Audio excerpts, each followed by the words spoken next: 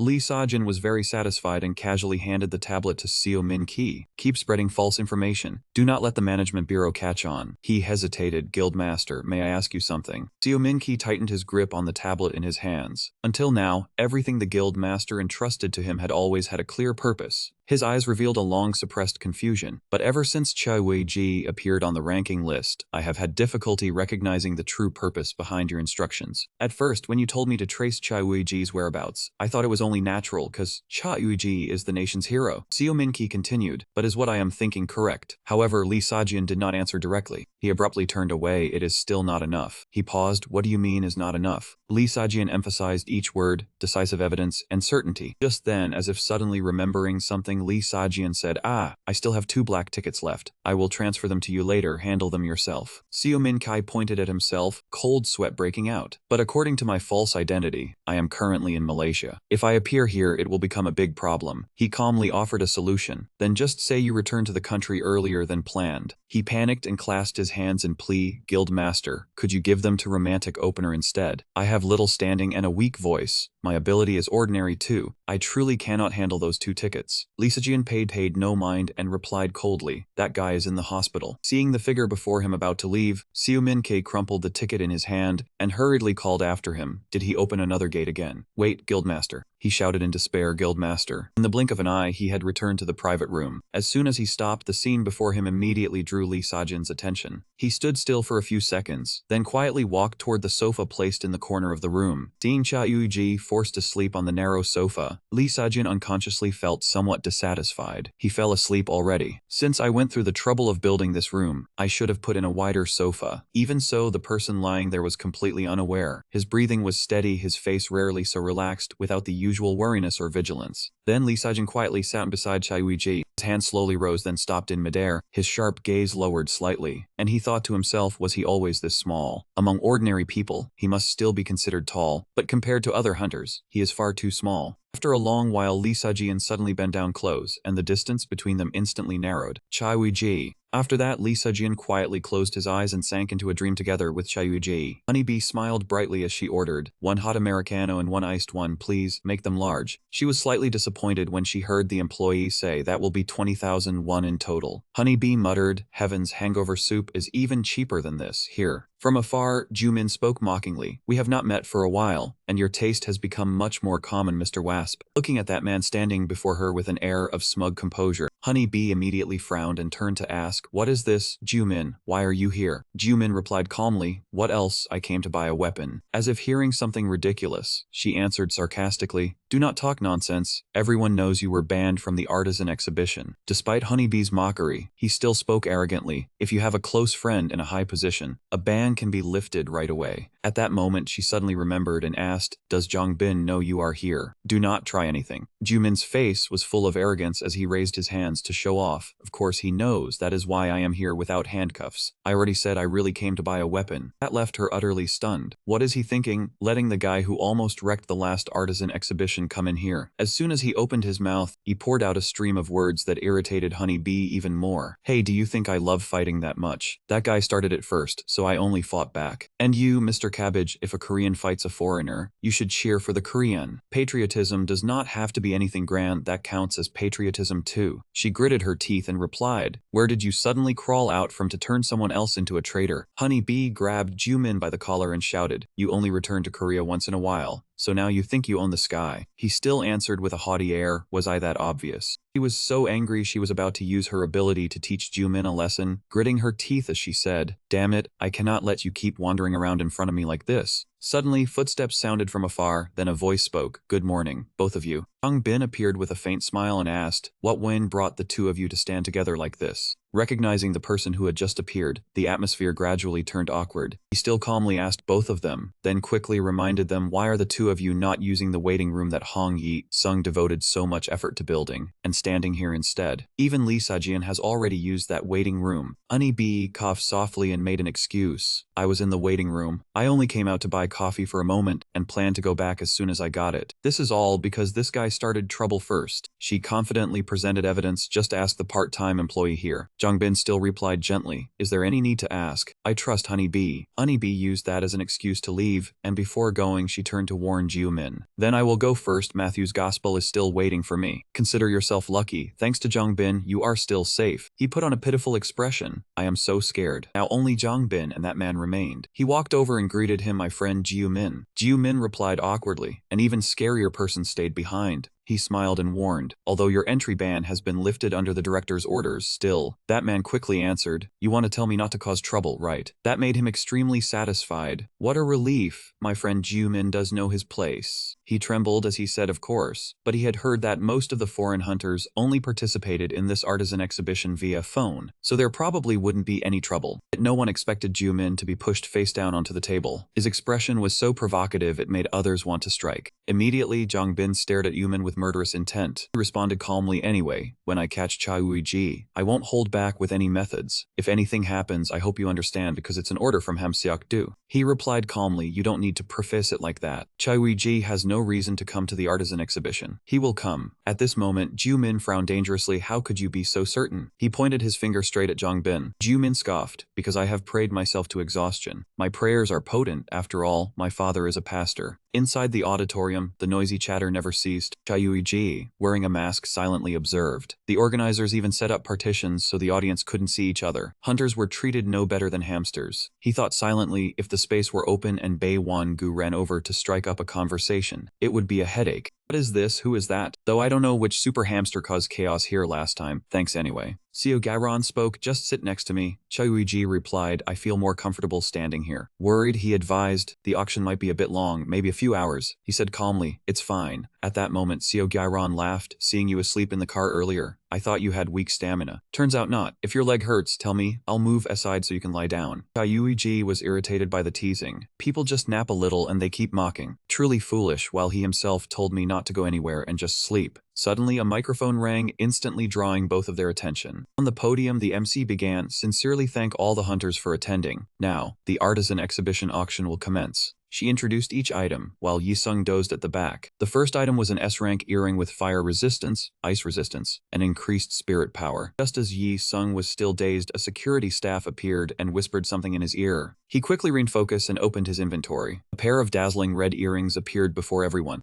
The MC introduced the item thoroughly. This was the work of the world's top rank artisan, favored by the system. Unsurprisingly, Yi-sung's artisan mark was verified on the equipment. The first auction began at 1 billion won. Soon after, paddles were raised continuously. MC announced someone bid 3 billion. The item's value continued to rise with each announcement. From now on, each bid would increase by 500 million. Suddenly, someone called 3.5 billion. Chayui-ji looked at Lee Sajin sitting calmly thinking, it seems Lee Sajin won't raise a paddle. Perhaps that item doesn't catch his eye. When the auctioneer's hammer struck, the item had a buyer. Congratulations on a successful bid. Let's move to the next item. In mentioning the next item, the MC's eyes brightened with excitement. Surely all hunters here know Mr. Hong Yi-sung's characteristics. This caused the hall to gradually buzz. Everyone started talking incessantly. While the MC chattered on, Yi-sung appeared holding a weapon wrapped in white cloth. One trait of Mr. Hong Yi-sung, the deadline finisher, is that the closer to the deadline, the higher his efficiency, resulting in astonishing crafting speed. As he slowly removed the cloth, the MC heightened the atmosphere. Previously, equipment crafted by Yi-sung reached at most S rank, but now, presenting, this was the first human crown-crafted weapon after the Rift's day. In Yi-sung's hands, an S+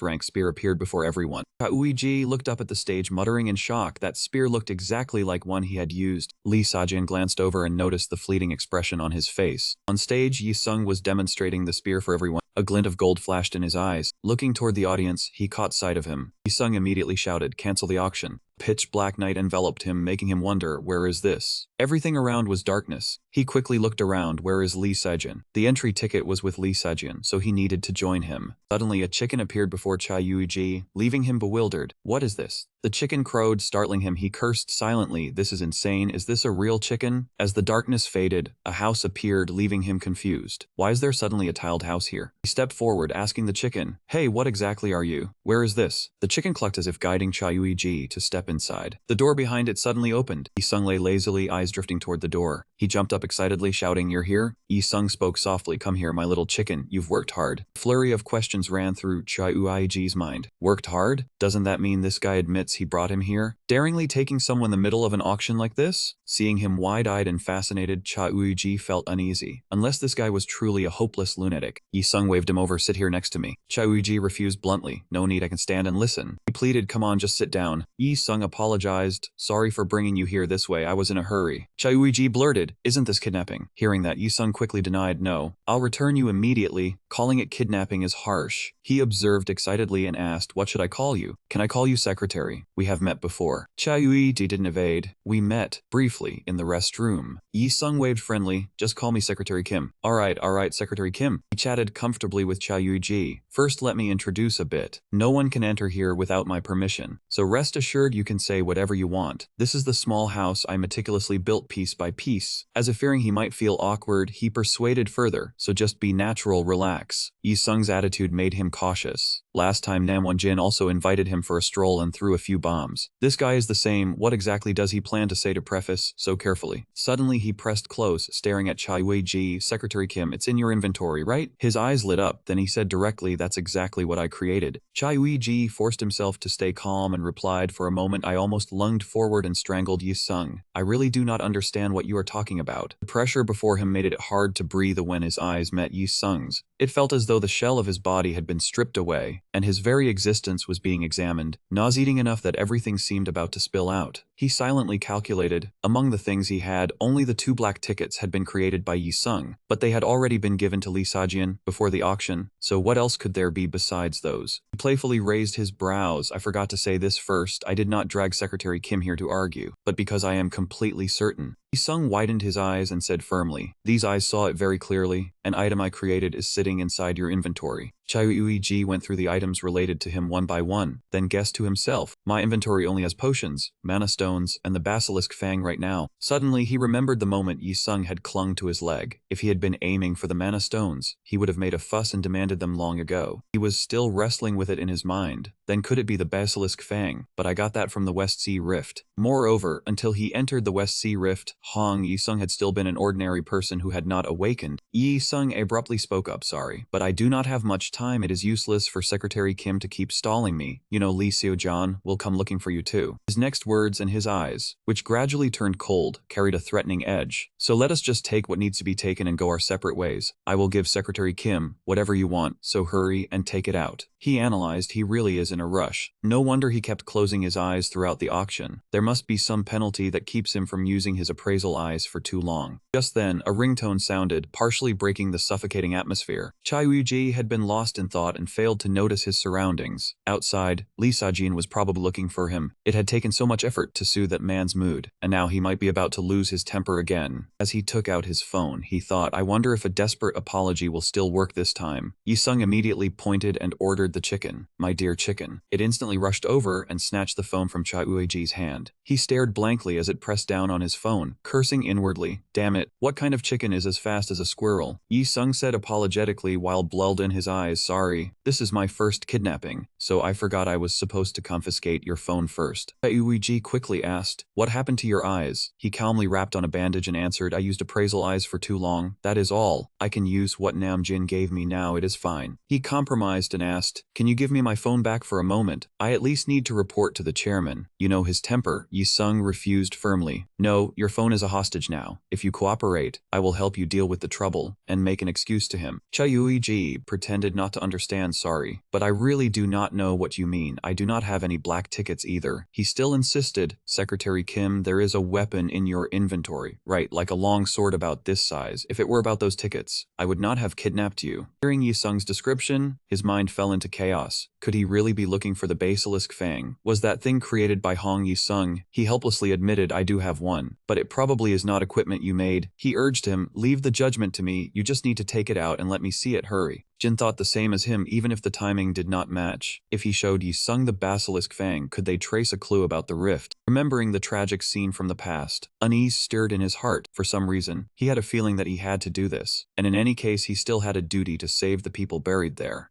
Ji quickly summoned it. He handed the sword to Yi-sung. The moment he touched it, he froze. Yi-sung replied, this was not made by me. He fell silent. Could everything have only been his illusion? After examining it carefully, Yi-sung concluded with excitement, but it is also something I created. The system immediately displayed a notification, appraising compatibility, updating the thoughts of the basilisk fang. Thoughts of father's fang. Seeing that he was shaken, father, what on earth is going on? Streams of light appeared as he sensed the sword. Yi-sung explained excitedly, art in craftsmanship, star in the heavens, that is artisan star Yi-sung. I have a habit of engraving my name on everything I make. Only when my hand touches it can I confirm the existence of the equipment, like an authenticity certificate. He continued, my ability to gather information is excellent. Wherever there are precious materials or powerful monsters, whether inside the country or overseas, people message me through Inhot to ask what I can craft from them. Do you know why? Yi Sung answered himself, because in this world, I am the only one who can turn those things into equipment, and yet even I have never heard of a basilisk appearing. His next words made it difficult for him to stay calm. I have never heard any news about a basilisk, never seen one, and never touched its spoils, so how could I have created this sword? He had not recovered from the shock when he added, and yet this little one keeps insisting that I created it with my own hands. Suddenly, someone stepped on Jumin, and he grimaced as he replied. Anyone watching would think I had just asked about some taboo subject. Lee Sajian angrily stomped down and sneered. I was already in a bad mood because that secretary, who refuses to focus on my haul, suddenly disappeared. And just then you showed up too. Since you dared cause trouble, you should endure being beaten. Jumin refused to back down either. Seriously, someone like Lee Sajian, who never cares about anyone, is venting anger just because his secretary disappeared. Outsiders would think the two of you were dating. Lee Sajian's gaze softened when he heard him mention that. Think what you want, but then he suddenly turned cold and gloomy. If my secretary does not appear before me soon, you are dead today. Yi Sung held the sword and said, but this little one says I created it. Secretary Kim, where did you get this? Ueg did not answer, only stared at him intently for a while. Seeing him remain silent, Yi Sung awkwardly scratched his head. Ha, Secretary Kim. I am also extremely confused that something like this suddenly appeared. Only then did Cha Ueg speak. I thought at most my weapon had drifted somewhere into the black market. He partly understood what the other meant, so he promised first, I will not ask who Secretary Kim is, and I will not investigate further. Today's private meeting will also be kept secret. If you need a weapon, I will make one for you. Yi Sung even tried to act cute and pleaded, does that work for you? So please tell me. I am so curious, I am about to go crazy. He stayed silent on the outside, but felt irritated inside. This stubborn way of doing whatever he wanted really was exactly like the weapon he had created. Ji suddenly remembered what Ge Yun had once said. Even with the same name and face, they might be like different people. Thinking back on Hong Sung Yun, Ge Yun had said, perhaps the basilisk fang had been created by the Hong Yi Sung who belonged to another fragment of memory. In the fragment of memory Ge Yun had shown him, Hong Yi Sung had not appeared. Yi Sung suddenly put on a cute expression and looked at him with sparkling eyes. Hey, secretary, are you listening to me? You are thinking right. I will wait. He paid no attention and only thought, I have to meet Ge Yun and confirm it again. Just then, the white rooster suddenly crowed, making Cha Ueg startle and turn to look. That crow made him think irritably. Damn it. Even if I get out of here, Lee Sajian will probably make a scene. That man's anger is bound to last. Imagine Lee Sajian's furious face and scolding words. Did I not tell you to limit meeting other people as much as possible? If you like socializing that much, why not join a mountain climbing club too? A while later, seeing Yi's excited expression, Cha Ueg reluctantly said, you just asked where I got this, right? He immediately grew excited. Oh, are you finally willing to answer? He looked at the other with a frightening gaze and asked in return, why do you want to know that? Yi Sung froze in shock and only let out a sound. Cha Ueg deliberately made things difficult. What makes me trust you, Hong Yi Sung? Enough to tell you. He pointed himself in confusion. Huh? He said indifferently and frankly, exactly. Who would talk just because you made a verbal promise and forced them to confess?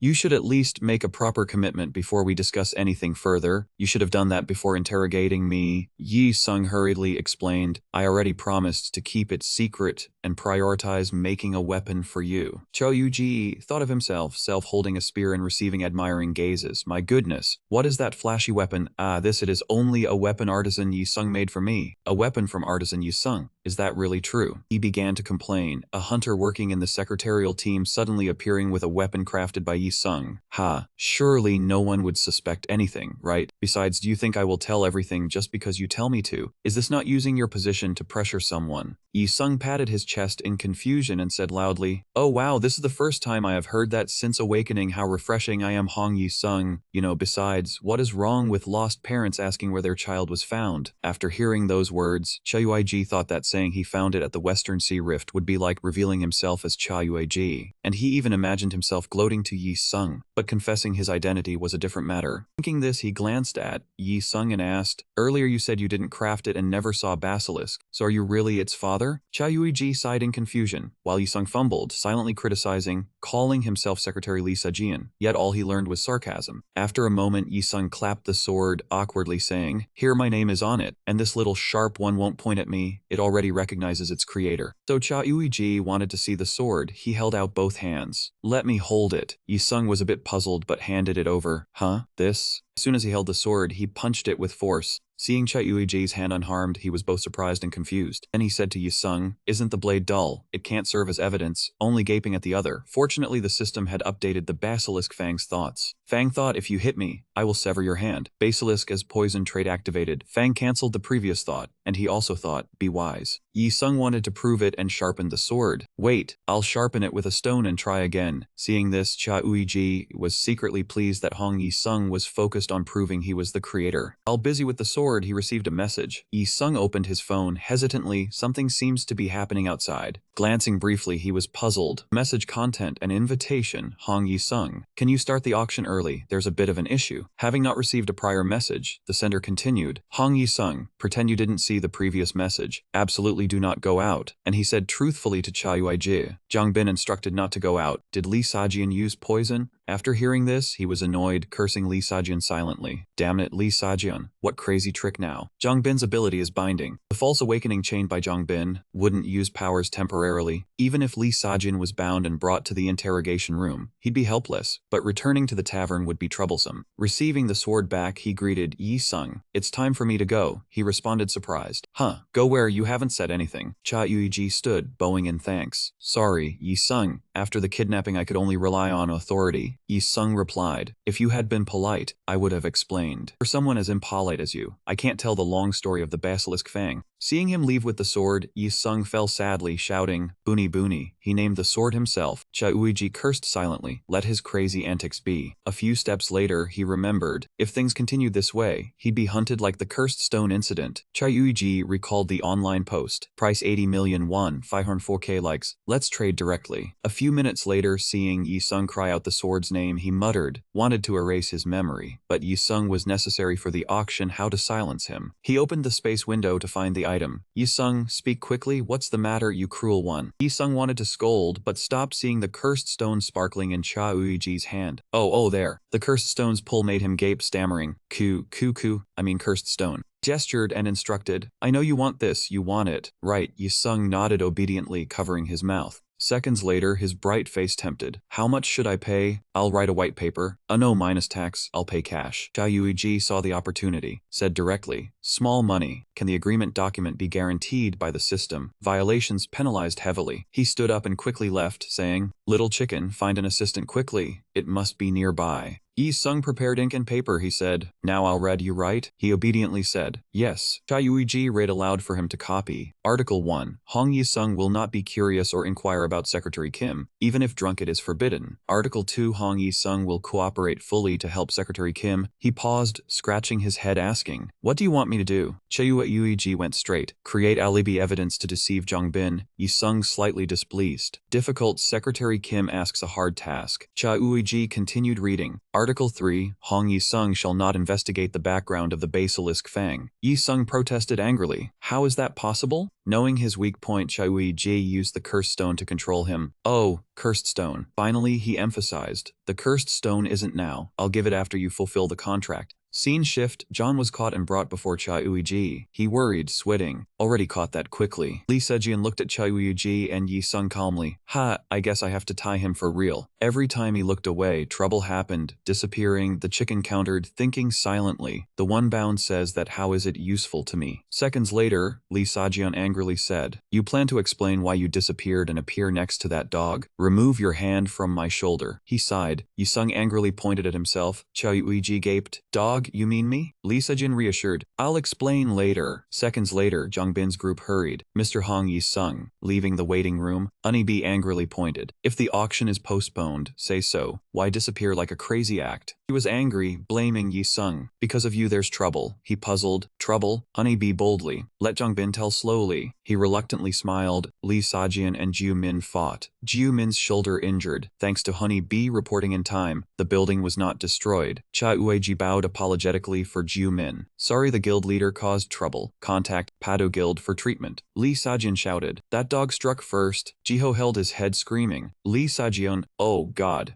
Zhang Bin laughed. "That's why I only pricked your terrorist, isn't it? Seconds later he asked Xiaoyuiji. The person next to Hong Yisung is. Yisung kept his promise. Ah, he is secretary of Pado Guild. Moreover, he shouldn't badmouth Xiaoyuiji's past. I kidnapped him before. Hearing that, Zhang Bin blankly replied, yes, while he responded with a difficult word. Hugging the rooster, Yi Sung made up a story. I intended to kidnap Li Sajian, told the little chicken to catch the gas mask guy, but got the wrong person. The little chicken was too small, hugged too tight and squealed. Yi Sung continued, already brought back, can't chase immediately, can't kidnap Li Sajian again. If the secretary goes out he'll be scolded, so keep him, offer tea. Curious, he asked Xiaoyuiji, your name? He pretended to laugh. Kim Sung Bin. The questioner, are Yi Sung's words true? Any threats? He scratched the rooster's neck, replied, indeed the artisan made a mistake, and introduced the little chicken. He replied, oh, that place is a tiled house with a yard and a kiln. Looking at Yi Sung uneasily, I see. Jiho wanted to downplay the incident, bowed to admit fault. I should have stayed with you too. John said, act alone with the secretary I neglected. Sorry everyone. The building wasn't covered by poison. Li Sajian, uncomfortable being trapped, moved his hand. When will this be removed? Yi Sung sincerely. You can still bid. Remove after the auction. Li Sajian scowled, threatened. I can destroy this place without using powers. He laughed reluctantly. You threatening me? Jiho scared. It's fine. Remove bindings after the task. He deliberately winked at Xiaoyuiji, who surprisingly handed the chicken to Yi Sung. Xiaoyuiji winked. The ticket is exposed, you get it? Li Sajian held the ticket. Xiaoyuiji gestured awkwardly. You've got it. He stepped forward, whispering, to the waiting room, I'll explain everything. First entering, he saw Li Sajian obediently stand, everyone amazed, thinking. Li Sajian listens again. Arriving home, Xiaoyuiji told Li Sajian everything. In short, he now understood the story of entering Yi Sung's space. He also took off the gas mask to talk. But why he pulled him in there? What exactly did they talk about inside? At this moment his expression darkened with discomfort. Then he spoke, I want to hear everything from your mouth, the more details the better. Xiaoyuiji thought Li Sajian immediately opened an interrogation, showing his annoyance, but he could not recount the entire conversation with Yi Sung to him. Seeing him silent, he said, first, sit down. He turned away, I can stand and talk. Li Sajian repeated irritably, I said sit down.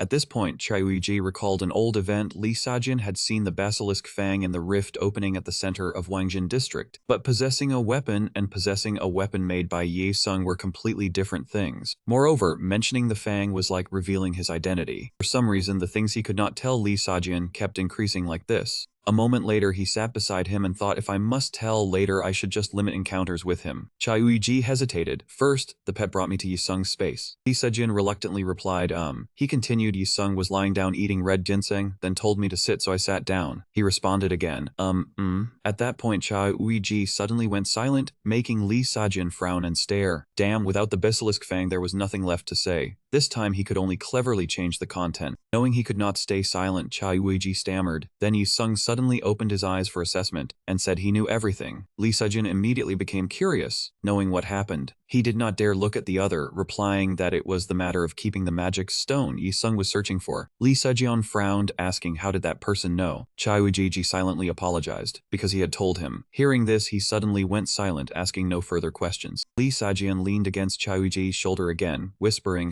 this is bad, my mind can't keep up anymore. That action made him embarrassed. A twisted thought arose. What is wrong with him? Is this a new type of attack? Meanwhile, Li Sajian completely acted spoiled in front of Xiaoyuiji. I feel so tired. You keep making me ask repeatedly and keep bothering me, really annoying. He did not know how to respond, only sighed inwardly, and even acting spoiled, unlike his usual self. Perhaps the burden from Zhangbin's chains was too heavy for him. A few seconds later, Xiaoyuiji patted his back and thought, better if he just acts wild as usual, might even be easier for me. In the middle of affection, Li Sajian suddenly gritted his teeth. Damn, really annoying. He had to comfort, alright, I understand, you rest now. Sleep if you can. He obeyed, burying himself into Xiaoyuiji's chest and continued to sleep. At that point, his heart suddenly warmed, thinking this felt like soothing a child. A few seconds later, Xiaoyuiji heard the announcement for the auction. The artisan exhibition auction would continue in 30 minutes. Hunters resting in the waiting room, please return to the hall when notified. He rubbed Li Sajian's head, then thought of the timing. 30 minutes later, really. When Xiaoyuiji touched the skin on his neck, he realized his temperature was slightly abnormal, and thought, Li Sajian's body seems colder than usual. He was really embarrassed impressed by this situation. Normally was his body temperature always this cold. Previously, when cooperating with Zhang Bin, he had seen many people bound by chains, but this was the first time he saw such ability affecting the physical body like this. Qiuiji had just stopped rubbing his head when Sajian woke up grumpily asking, "What, are you going somewhere?" He was startled and replied with a confused sound. Qiuiji rubbed his face then explained, "I am not going anywhere, General. Where could I go anyway? Nowhere to go outside. Let me see your expression. Sleep peacefully. Are you hurting anywhere?" Lee Sajin was not happy hearing that, silently complaining, really, from one to another all the same. Qiuiji also felt heavy inside. Even when acting under the name Qiuiji, he had seen many teammates hide injuries, pretend to be fine then suddenly collapse, whether in dungeons or at rifts. They did this just to avoid unsettling others. But no one thought about the person having to bring them back. Why do I always meet people who only know to silently endure like this? Afraid he was hiding illness, he asked, "If it hurts you must say where it hurts. Enduring it won't heal itself." The more he asked, the more annoyed Lee Sajian became. Damn it. Then Qiuiji stood up saying, "Let me move aside so you can lie down fully. It will be better." At that moment, he saw his hand shaking, immediately worried. His hand is trembling. Lee Sejin quickly grabbed Qiuiji's hand saying, "Damn, you just told me you wouldn't go anywhere." He felt dizzy, shouting back, "I am going nowhere, just moving aside so you can lie down." Moreover, Qiuiji also needed some time to settle, so he firmly said, "I will sit over there." Lee Sejin disagreed, turned to question, "You are lying again." Seeing that attitude, he knew it was not good. This kid had lost all trust in others, who ultimately destroyed Lee Sejin's trust. Before he could understand, he was already pulled into Qiuiji's arms. Lee Sejin immediately clung to his shoulder, making Qiuiji confused. "What are you doing?" He just replied, "I am hurting." Qiuiji was startled. "What?" Lee Sejin reminded him again inside. "I said I am hurting." Qiuiji stiffened with anger, thinking, what now, really troublesome? Hearing Lee Sajin's heavy breathing, he did not push away, only thinking, is his previous annoyance similar to his current irritation? Carrying the frustration, Qiuiji could only sigh to steady his mind. To make him more comfortable, he stretched out on the sofa, so he could lie directly on him. The one in his arms asked with concern, "Are you satisfied now?" "I am tired too, so don't make more trouble." "I know you are hurting, that's why I let it go." Sejin looked at him with tired eyes, almost speechless. Then exhausted, he slowly closed his eyes. With nothing to do, he looked around and saw the countdown clock had 19 minutes 28 left, becoming slightly anxious. Struggling with this guy, and the auction would start soon. Well, lying a little longer is fine. But this guy, after removing the handcuffs, how will he deal with the aftermath that led to this? Time flew quickly, only 2 minutes 40 seconds left. When the clock hit 0 hours 0 minutes 0 seconds, the bell rang repeatedly. Qiuiji sat up, urging the one in his arms, "Sajian, it's time, get up. Aren't you going to join the auction?" He did not respond, just rubbed his head against him, making him annoyed. Damn it. After a while, he resolutely left. Seeing Sajian tired on the sofa, he felt guilty. Why was his whole body so limp like freshly washed clothes? Still, he had to hurry. Let's go. Scene change, both put on masks and quickly headed to the extremely lively scene. Qiuiji remained very calm. Ji observed the scene, analyzing silently. S-grade weapons right in front, and the auction interrupted. Anyone anxious is understandable. The atmosphere was tense. Just then, Excel's voice rang, "Thank you for your patience. We will continue the auction. This is the first S-grade equipment crafted by Mr. Yisung, the Giant God Spear. Starting price is..." Lee Sajin wanted the Giant God Spear, so he told Qiuiji, "Hold the bidding paddle for me." He turned in surprise. "Huh, the auction hasn't started yet." Lee Sajin urged, "Just hold it quickly." Following his words, he quickly raised paddle number 2. But the atmosphere was extremely bleak, making Qiuiji a little embarrassed, thinking,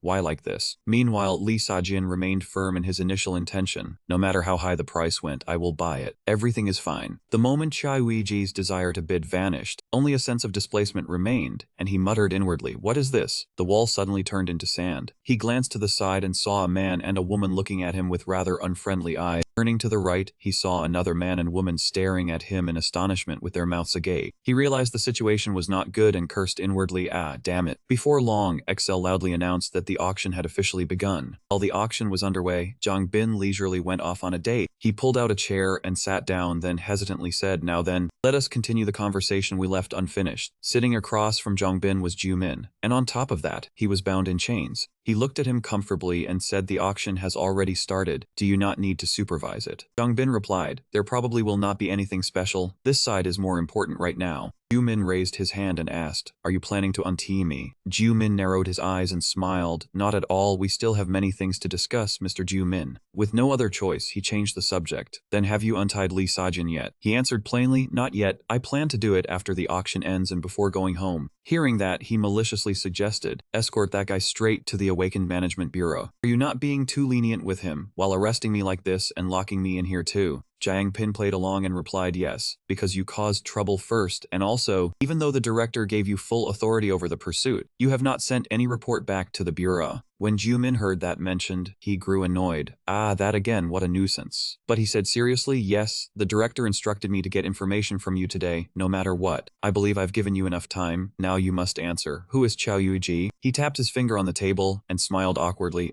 What if I do not want to say? Zhang Bin pulled the chain back and said seriously, you will be forced to speak. His face darkened and he yanked the chain harder. The chain tightened and Jiumin gritted his teeth against the pain. When Zhang Bin let go, he spoke hurriedly. Fine, as long as you answer one question from me, I will decide right away. Jiumin rubbed the wound on his neck, half joking and half serious. Ah, it is nothing major, why are you looking? He affirmed, because it is an order from my superior. He joked again, set the order aside and think about it. Do we really have to look for anything? Zhang Bin frowned at the other and said bluntly, stop beating around the bush. Jiumin sighed, looking bored. Seriously, this is ridiculous. With cold eyes, he stated his meaning plainly. Is there a need to hunt Chaiyujai so fiercely like catching a rat? Look at Xiaozhang. The man who was once scolded by his superior for failing to stop me from going abroad is now assigning the search order to none other than me. Does that sound right to you? Searching for Chaiyujai to prevent the apocalypse is strange too. Just because of an apocalypse whose time, place, and form are all unknown. If nothing happens, will the apocalypse not affect anything? A person who barely survived a rift, and you intend to throw them back into life again. Two people from the same era, Korea's first S rank and second S rank. He pressed his lips together. You know Chaiyuji better than anyone else. Jiu Min's words made him remember 9 years ago, when Zhang Bin was adjusting his tie and startled when Zhou Hyun called out, "Are you ready?" He straightened his back and answered loudly, "Yes, I am ready." The man clapped and laughed. "My, how military proper, good."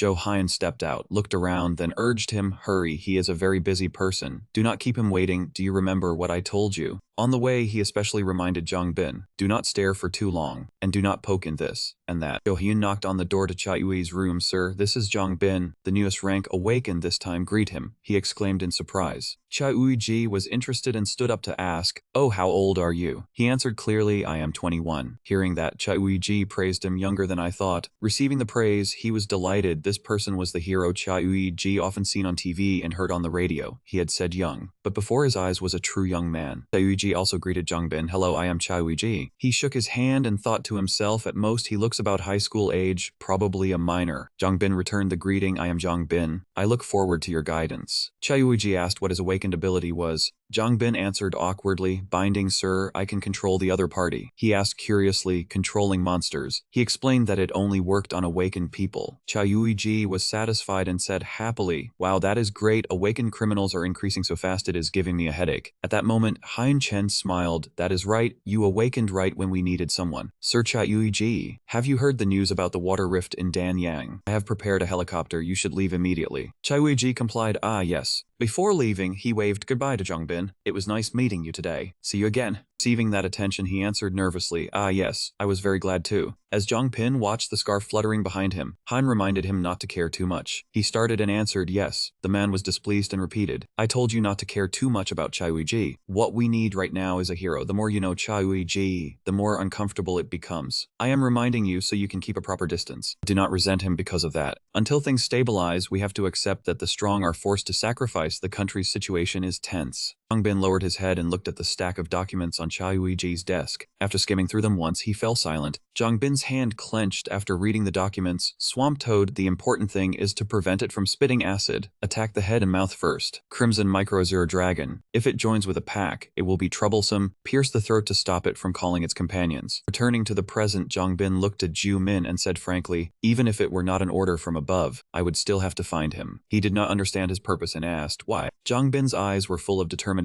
"I want to protect him, so please answer me." "Who is Cha Yuji?" Jiu Min made a guilty face. Well, who would know?" That answer of his angered Zhang Bin's people. Jiu Min knew he should not have said that and hurriedly explained, "Your temper is too fierce. I have grasped a few clues, but they were cut off midway." On Li Sajin's side, "Try digging a little deeper." Zhang Bin sat down in the chair and asked leisurely. He told the other everything he knew. "I also investigated carefully on my own, even narrowing down a few candidates for Cha Yuiji. But all the information was cut off at Li Sajin and the Pado Guild. He keeps spreading fake information and driving others insane." Jiu Min's words reminded him of Li Sajin. "Now that you mention it, Li Sajin once declared that everything that came out of the West Sea Rift belonged to him." Zhang Bin also remembered what he had said, "Everything from that rift is mine." Although he partly believed Jumin, he still asked, "Why are you suddenly acting so cooperative?" He smiled brightly, "Because you just said you would protect something."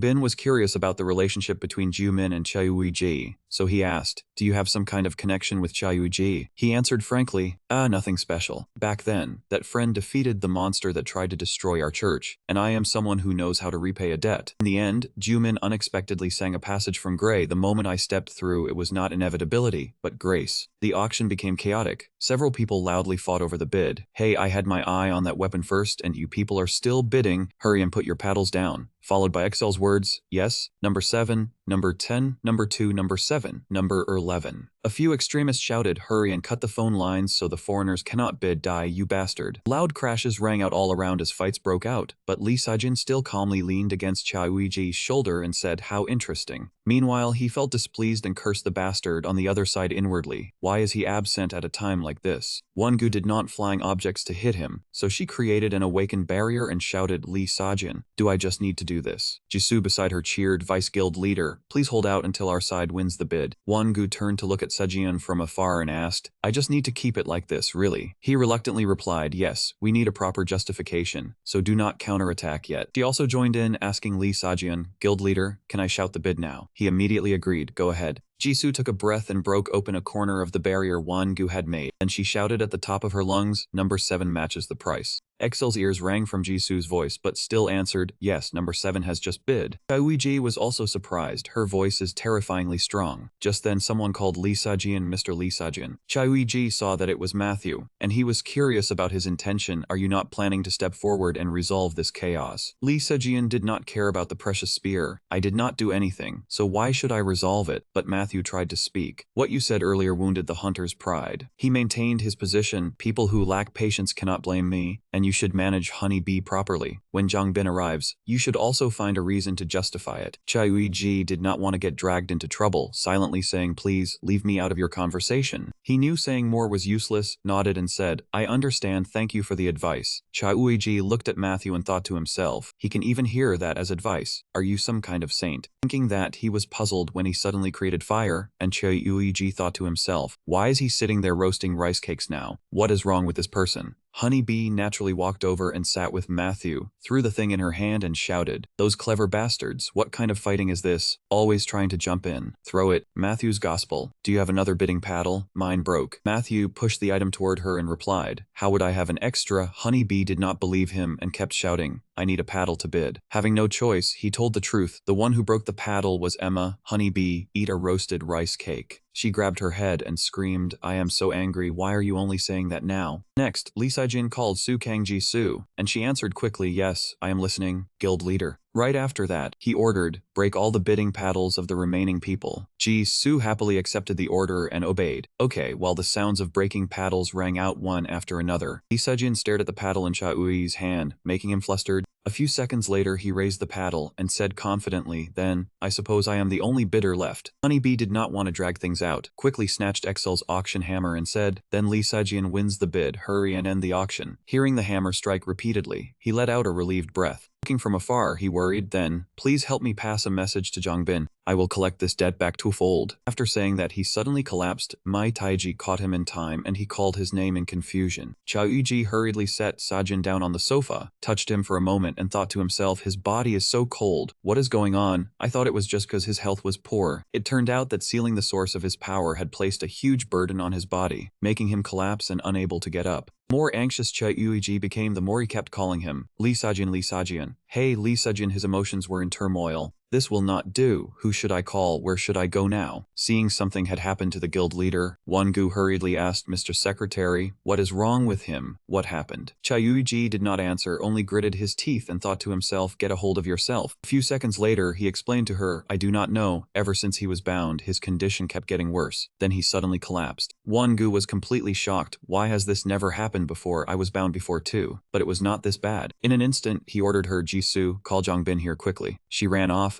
Ah, I do not know where Jongbin is, I will search. Won-gu took several bottles of medicine from the storage space and scattered them across the floor.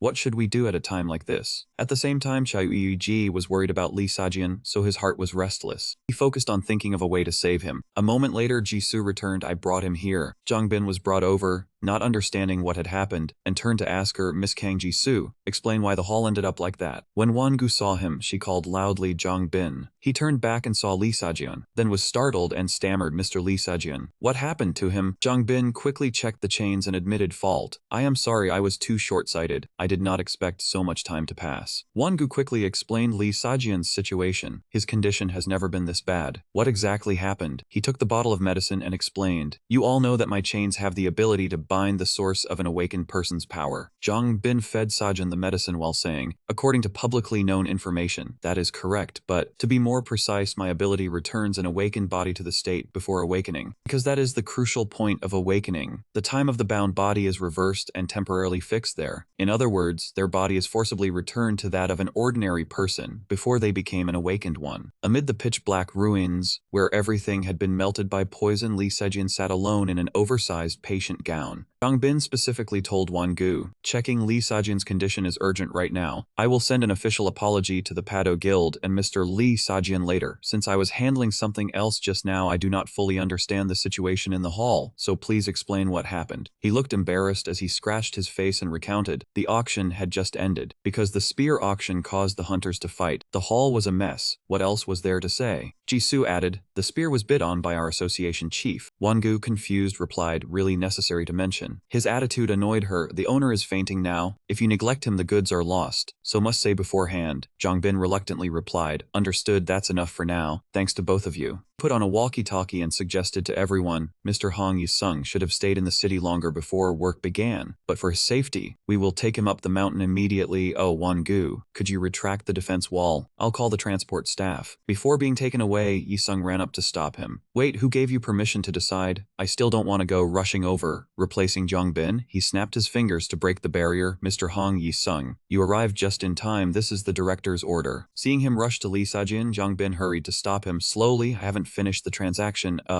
Please cooperate. He was dragged away by Jongbin's men. Yi-sung shouted angrily, what is this? Let me go. Jongbin sternly ordered him to leave, but Yi-sung still pleaded, wait, I'm serious, I can't do it without that, wait a moment. After Lee Sajian was put on the stretcher, he turned back, bowed to Won-gu, sincerely apologized. This time it's entirely my fault. I will take responsibility. He didn't blame the other party. What's done is done. I know you didn't mean it either. If you have a chance, visit the Pado Association, that's enough. Now you plan to take him to the Seal-1 Association, Jongbin confirmed. Yes, correct, because Mr. Nam Won-jin's Lisa Joe's situation best. Finally, Won-gu asked him, take care of Lee Sajian for us. Jongbin sincerely promised, of course, then I'll take my leave. Jisoo, unhappy with Won-gu's handling, scolded. You let such a simple matter go. The chief fainted. We nearly lost our heads. He had a headache, but explained, all right, kid, just an accident. The compensation from the management bureau, Lee Sajian will handle himself. Now just go home. While later, Won-gu happily said to Cha Yuiji, the secretary, let's go. He hesitated, then replied, yes. He kindly wanted to take the person home. We could drive to take him to the association, but Cha Yuiji refused. Oh no, I don't need it. Yet Jisoo pushed him and said better go. While being pushed away, Cha Yuiji still looked at Lee Sajian, who was still uneasy being taken away alone by Jongbin's men. Won-gu thoughtfully prepared an umbrella for Cha Yuiji. After getting off the car, he thanked. Thank you for preparing the umbrella. Thank you. He smiled brightly to say goodbye. Secretary, be careful. Today was hard going with Lee Sajian. They didn't rush away but watched him leave. Jisoo later asked Won-gu, vice president, seeing the VP and chief silent earlier, so just sit. He asked, why? She watched Cha Yuiji leave and asked, who is that? Such a person? Not even in the secretarial team, never seen in our association. Won-gu, not understanding Sazon's meaning, replied Jisoo. You know, everything Lee Sajian does has a reason, probably. Jisoo reluctantly accepted, well, seems he's not a bad person. Then she told herself, even though the other wore a gas mask and face was unseen, but his hand was pale then, and until the chief disappeared, he didn't take his eyes elsewhere. Scene changed. Cha Yuiji's arm holding the umbrella trembled. Immediately he gripped it tightly with the other hand. Cha Yuiji paused a few seconds as the phone rang. He opened the phone and saw a message from Lee Sajian. Content, I'm still fine. Seeing the message, Cha Yuiji recalled before, when Honeybee told Jongbin, before the fight I heard two arguing. When Hong Yi-sung scattered powder then disappeared, seems they argued about Cha Yuiji. He replied about Cha Yuiji. Then she recounted what Jiu Min told Lee Sajian. He didn't just sit still but deliberately concealed information. Why, he calmly replied, conceal information because weaken skill. He was smart knowing Lee Sajian's real reason. Alright, assume my skill is weak, but I've thought it through. You want Xiaoyuji to keep saving like that and hope Xiaoyuji won't show up again, right? He hesitated, asking, what? Everything Honey Bee knew? He told Zhang Bin. They said that, then chaos erupted. Back in reality, Xiaoyuji still stared at the phone, thinking seems Lee Sajian has no good feelings toward me.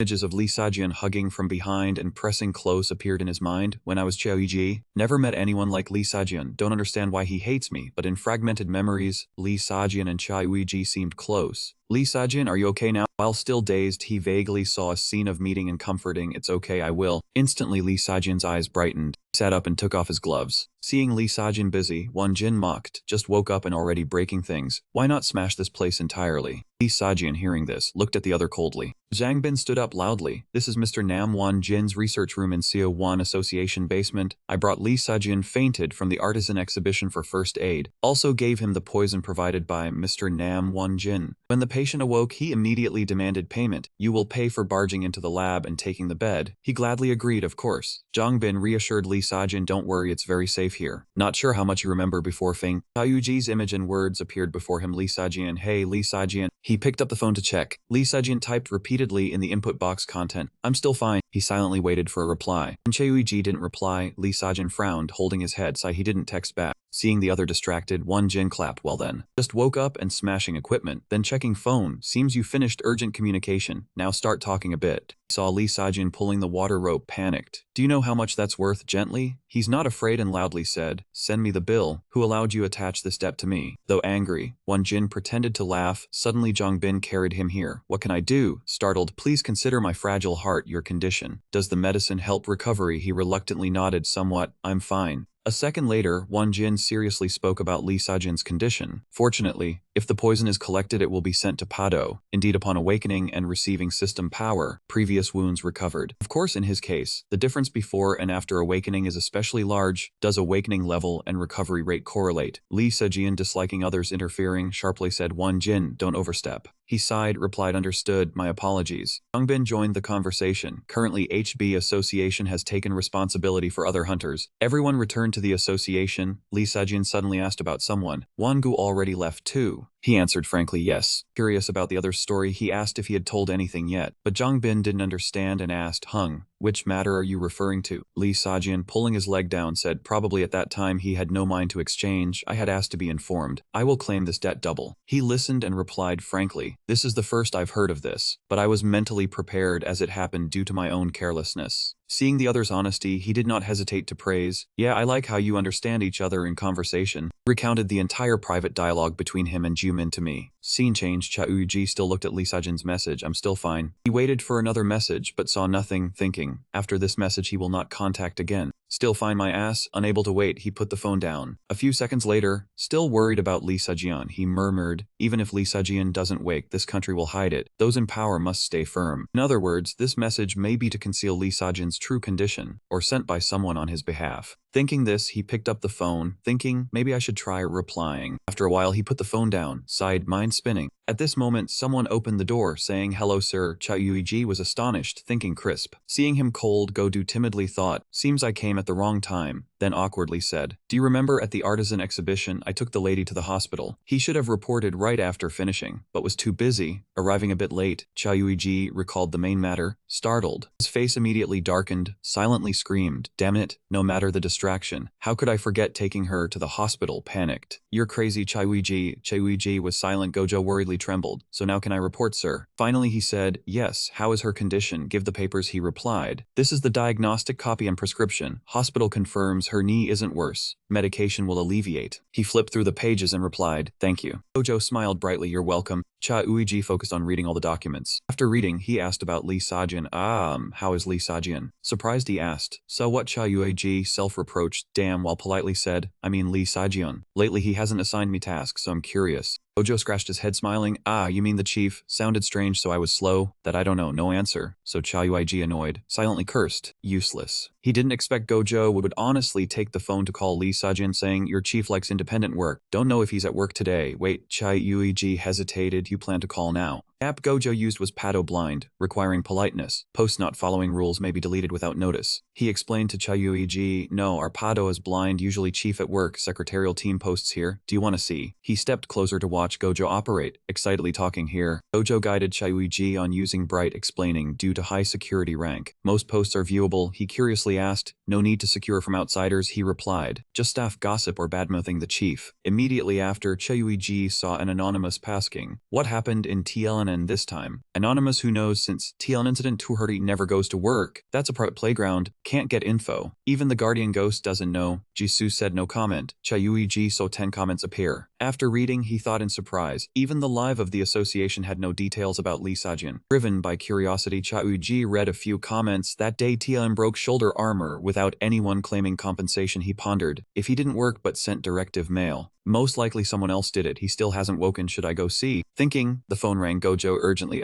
wait. Warning message channel 1 Bin via loudspeaker. 4 Jong Bin asks everyone to keep confidential. Mr. Hong Yi Sung confirmed a live comment period only. Because the message was directly from Jongbin, Cha Uiji suspected. Jongbin used his speaker only to confirm Yi Sung. Wasn't he wrapped and dragged away at artisan exhibition by agents? I'll consider the message unseen. Cha Uiji imagined Yi Sung being carried by 3 people, crying and shouting. Gojo saw the message, mouth agape, angry, crazy. Could he have been kidnapped? If true, the country would be in chaos, major matter. He thought annoyed, please shut up before it becomes reality. Then Gojo said nonsense. Did Mr. Jongbin try looking for him at fried chicken shops? Maybe craving chicken. To hear Chayuiji was surprised to receive the message. He read the message, annoyed thought. This guy sets conditions himself. Content must not reveal knowledge. Mr. Yi Sung escaped during escort to Bukhan Mountain. Current whereabouts unknown. Most personnel from the Awakening Management Bureau will be mobilized to search. And Mr. Yi Sung, romantic opener. Please call urgently. 1 second later, system notified, Facebook poker feature activated. Cha Uiji politely returned the phone. Thank you, but you have this message, Gojo naively asked. Message, what is it? After reading, his face twisted in fear. In an instant, Gojo texted back, sorry sir, I have to go immediately. He pretended not to know. Urgent matter. He hurriedly ran to explain. It's military secret, cannot say. Next time I will return with VP. Cha Uiji watched Gojo's back, thinking everyone worked hard, but the reason Yi Sung escaped is probably because, thinking Rooster Crow cut his thought, recognizing familiar voice. His face darkened. The master quickly admitted fault. Sorry, may I ask? I urgently need to find something.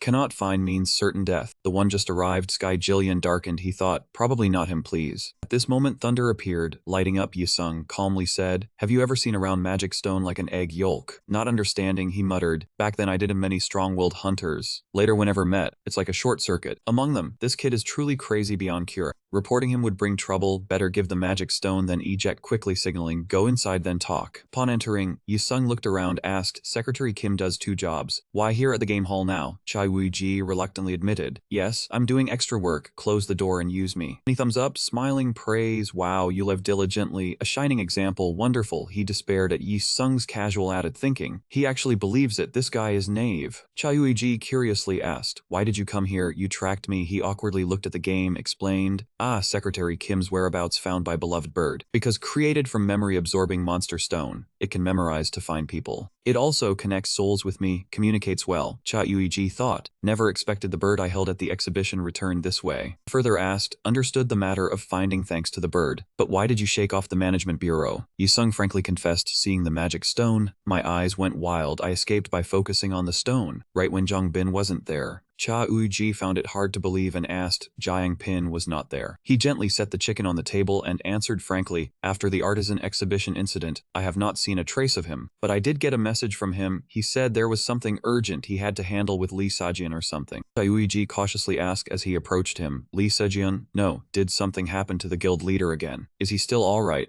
He answered blankly, you do not know about that. At that point, Cha Uji realized he had slipped up, and panic instantly surged in his heart. Damn it. He quickly made up a fairly plausible excuse. After the artisan exhibition incident, our guild leader has refused to come to work. He only sends instructions to the secretary team by email, so everyone is curious. Fortunately, Yi Sung was simple enough, merely nodding as he said, so that is it, that makes sense. It is nothing serious. I heard the two of them brought up the apocalypse again and went into some dungeon together. It seems they found some kind of clue. The more Che Uiji listened, the more anxious he became to know what happened next, so he blurted out, what you mean is... Just then, another knock sounded at the door, making both of them turn toward it in surprise. He signaled for Yi Sung to stay seated and not make a sound, while he slowly moved toward the door, thinking to himself, who would be knocking at this hour? A second later, the person outside also spoke up. Excuse me, may I ask, is anyone in there? Recognizing the somewhat familiar voice, Chuyuiji lowered his guard and guessed inwardly, this voice is. Outside, Gaeyun kept pacing back and forth while muttering to herself, did he already fall asleep? Chuyuiji wanted badly to open the door, but when he turned back and looked at Yi Sung, he immediately changed his mind. If not for this awkward situation, I would have let her in already. Why does this guy have to be here right now? He winked as a signal and asked, you know the person standing outside too. Yi Sung immediately nodded, leaving Chuyuiji stunned and unable to understand what was going on, muttering inwardly, what the hell? Do all these master artisans have regular meals together or something so everyone knows everyone else? Damn it. He even leaned close to Chuyuiji's ear and whispered in surprise, but I thought she came to find me, not Zhongbin. Looks like that is not the case. Secretary, you know that little girl too, right? He scratched his head with a sigh, then came up with an idea. That is a secret. Can we enter that space you used to kidnap me last time, the tiled roof house? Yi Sung quickly took the invisibility cloak out of his space and answered, Tiesk, you really are tight-lipped. Not right now. That is a very sophisticated space. After using it once, it needs some maintenance before it can be used again. After putting on the invisibility cloak, Yi Sung said excitedly, I will sit quietly here and absolutely will not make a sound, so hurry outside and meet her. Chuyuiji quickly went out and opened the door, then gestured for her keep her voice down. Seeing Gaeyun cheerfully greet him, hello, he answered, wait for me a moment. She obediently did as told, while he immediately took out his phone and began tapping rapidly. A moment later, he turned the screen toward Gaeyun. She was surprised to see the words, there is someone else here, so call me Secretary Kim of the Pado Guild. She understood Chuyuiji's meaning, so she coughed lightly a few times and said, I am sorry for suddenly coming to find you so late, Secretary Kim. He did not blame Gaeyun, only answered, it is fine, what brings you here to find me at this hour? After those words, she also kept typing on her phone screen. A while later, Chuyuiji saw the words, I came because there is something I absolutely have to tell you. I only managed to make time today. I heard that several months ago, dungeons began appearing whose internal environments had suddenly been partially transformed. It was not a natural change over time, but covered in a layer of white ash exactly like what I once saw in the memory fragments. Strange white monsters we had never encountered before also appeared inside. My guild leader, Nam Wanjin, believes they seem to be invaded by another space, so he calls it the dungeon encroachment phenomenon. Only a few master artisans currently know about the apocalypse, and this phenomenon does not happen often, so the investigation is still being carried out in secret. I am in charge of cross-checking the world in the memory fragments with the dungeons that have been encroached upon. During that process, I tried comparing what I saw with the current world. You have seen it before too, so you know the world in the memory fragments is both similar to and different from ours. Through observation, I discovered a branching point where the two worlds began to become completely different. In the world of the memory fragments, the West Sea mark never appeared. After reading it all, Chuyuiji thought to himself, the dungeon encroachment phenomenon started several months ago. If that is true, could the dungeon encroachment phenomenon be more than a transformation to resemble the destroyed world, and instead be directly connected to that same space? If it is related to the West Sea mark, I have to go check it myself. Confirm it. Chuyuiji asked Gaeyun, can I enter an encroached dungeon and take a look? Any dungeon will do. She immediately agreed, yes, a newly encroached dungeon appeared recently. It is in Dongno 3rd Street. A few minutes later, the two of them heard a strange singing voice again, making Chuyuiji freeze, while Gaeyun was startled and grew worried. At this point, she had no choice but to ask, who is that? Chuyuiji looked displeased and turned back while grumbling inwardly, and he said he would stay quiet. The next second he answered her, it is Hong Yi Sung. The moment she heard his name, Gaeyun immediately asked excitedly, why is Sir Yi Sung here? Chuyuiji reluctantly answered, it is a long story. She eagerly wanted to meet Yi Sung, saying that although she did not know why he was here, this was even better. Please ask Sir Yi Sung to help. I learned how to control him from Uncle Zhongbin. Chuyuiji did not trust his abilities, so he mocked inwardly, that idiot. According to the information Chuyuiji had once looked into, the Red Dungeon was a mysterious space that began appearing sporadically after the day the rifts formed. The vegetation and monsters inside the dungeon were all things that could not be found on Earth, and if hunters did not periodically sweep through the monsters inside the dungeon, a surging number of individuals would overload the dungeon, and they would begin pouring out of the rift. Because of that, unnecessary dungeons would be closed, while places that generated profits from byproduct items would be managed by the state or by guilds. The underground Red Dungeon in Dongno 3rd Street was also one such case. It once belonged to the state, and was later transferred to the Pado Guild. Scene change, Yi Sung and his beloved chicken quickly infiltrated the Pado Guild and knocked out the gatekeeper. Seeing the other party lying unconscious on the floor, he loudly praised it. "Well done, my beloved chicken. You really are number one." Yi Sung took out a sphere, pressing the button while saying with a smile, "I made this device precisely for moments like this. I have wanted to try this for a long time, my beloved chicken." In the blink of an eye, the sphere split in half and flashed brightly in midair. Immediately afterward, Chai-Wei-ji and Ga Yun stared blankly as all the lights suddenly went out. At that moment, he began showing off his talent. "I am amazing, right? But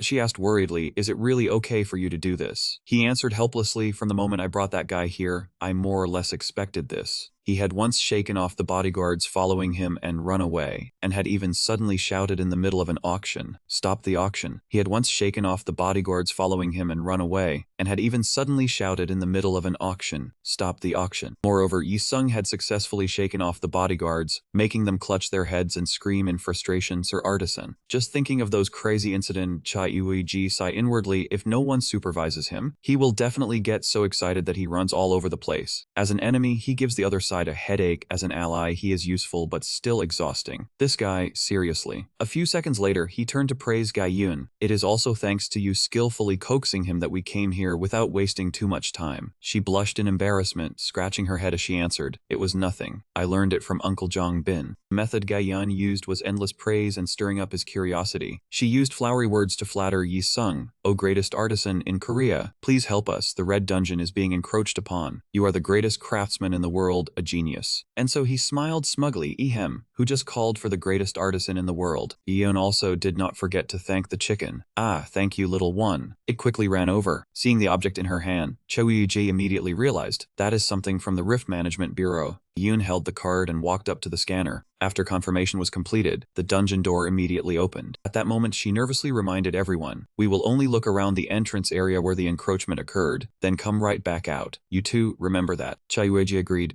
Yi Sung urged, "Let us go. I have always wanted to see an encroached dungeon with my own eyes." Before going in, he saw Ga Eun sweating and asked worriedly, "Could this be your first time entering a dungeon? You look very tense. If you are tired, do not push yourself too hard." She awkwardly turned and explained, No, I entered one once during training at the Awakened Management Bureau. But this really is my first time officially stepping into one like this. Uncle Jung Bin and everyone always cared about me, reminding me that I should focus on my studies, and that entering dungeons could wait until I grew up. The same went for announcing a level 5 hunter. Hearing that, Yi Sung agreed, "You should not enter dungeons, that is right. What would a child go in for at your age? You should still be worrying about playing. Children should not participate in combat." Chao Yuiji's heart beat faster, tense, but he agreed with him. Ranks are very different from before in this world. Protecting young people is only natural. Both wanted to let her come along and did not want to, a troubled look showing on his face before he sighed. Since this was her first time entering a dungeon, Yi Sung asked Ganga Yun whether there were monsters, and she answered uncertainly, "Yes, I think there are." Worried about their safety, he asked Secretary, "Do you know how to fight?" He replied, "Only a little." Yi Sung asked about his weapon. "Oh, what weapon do you use?" "A sword." Chai-Wei-ji thought to himself, "The weapon I usually use is a spear," then saw him bring out several weapons and said hesitantly, "I can use anything." It did not matter much. Yi Sung continued taking out more weapons. Is that so great?" Gaeyeon asked, "Is it alright to throw them all on the ground?" Yi Sung smiled, "It is fine. Hein can choose anyone." In the end, Chai-Wei-ji chose the long staff. However, he was not satisfied. "Hey, there are still many better weapons." He held to his opinion. "I think this one suits my hand," then asked in passing, "Lord Yi Sung, do you have combat ability?" He held out the chicken and replied, I have my beloved chicken here." Chai-Wei-ji was stunned. He planned to leave the fighting to that tiny, adorable chicken. Yi Sung became flustered at that look. "What is this? Why are you looking down on it? My beloved chicken fights very well. My beloved chicken can even breathe fire." Beloved chicken breathe fire. Following the order, the chicken breathed fire. Chai-Wei-ji was almost in despair, a fire-breathing chicken. Chai-Wei-ji loudly checked on everyone. "Is everyone ready?" Gaeyeon and Yi Sung replied, "Yes, yes." To ensure safety, he was the first to step into the dungeon. Yi Sung was the last to enter. Once inside, Chai-Wei-ji observed while wondering, "Is this really an erosion dungeon? White stone and dirt keep falling." A second later, he was surprised when the status window appeared. The system sent information. "You have completed the unlocking condition for the reentry title. The locked title has now been unsealed. Congratulations, you have unlocked a title. Your title is Solitary Conqueror. Crimson Prison is reacting to the title. Restructuring is in progress." After the information appeared, the ground shifted, frightening everyone. Grabbed Gaeyeon's hand and told everyone, "You two, hold on to me quickly." A bolt of lightning struck straight into Chao Yu-ji. The scene changed. Lee Sejin and Jong Bin were inside the dungeon. Seeing him standing still, he asked, asked, did you discover something? Lee Sujian answered honestly, no.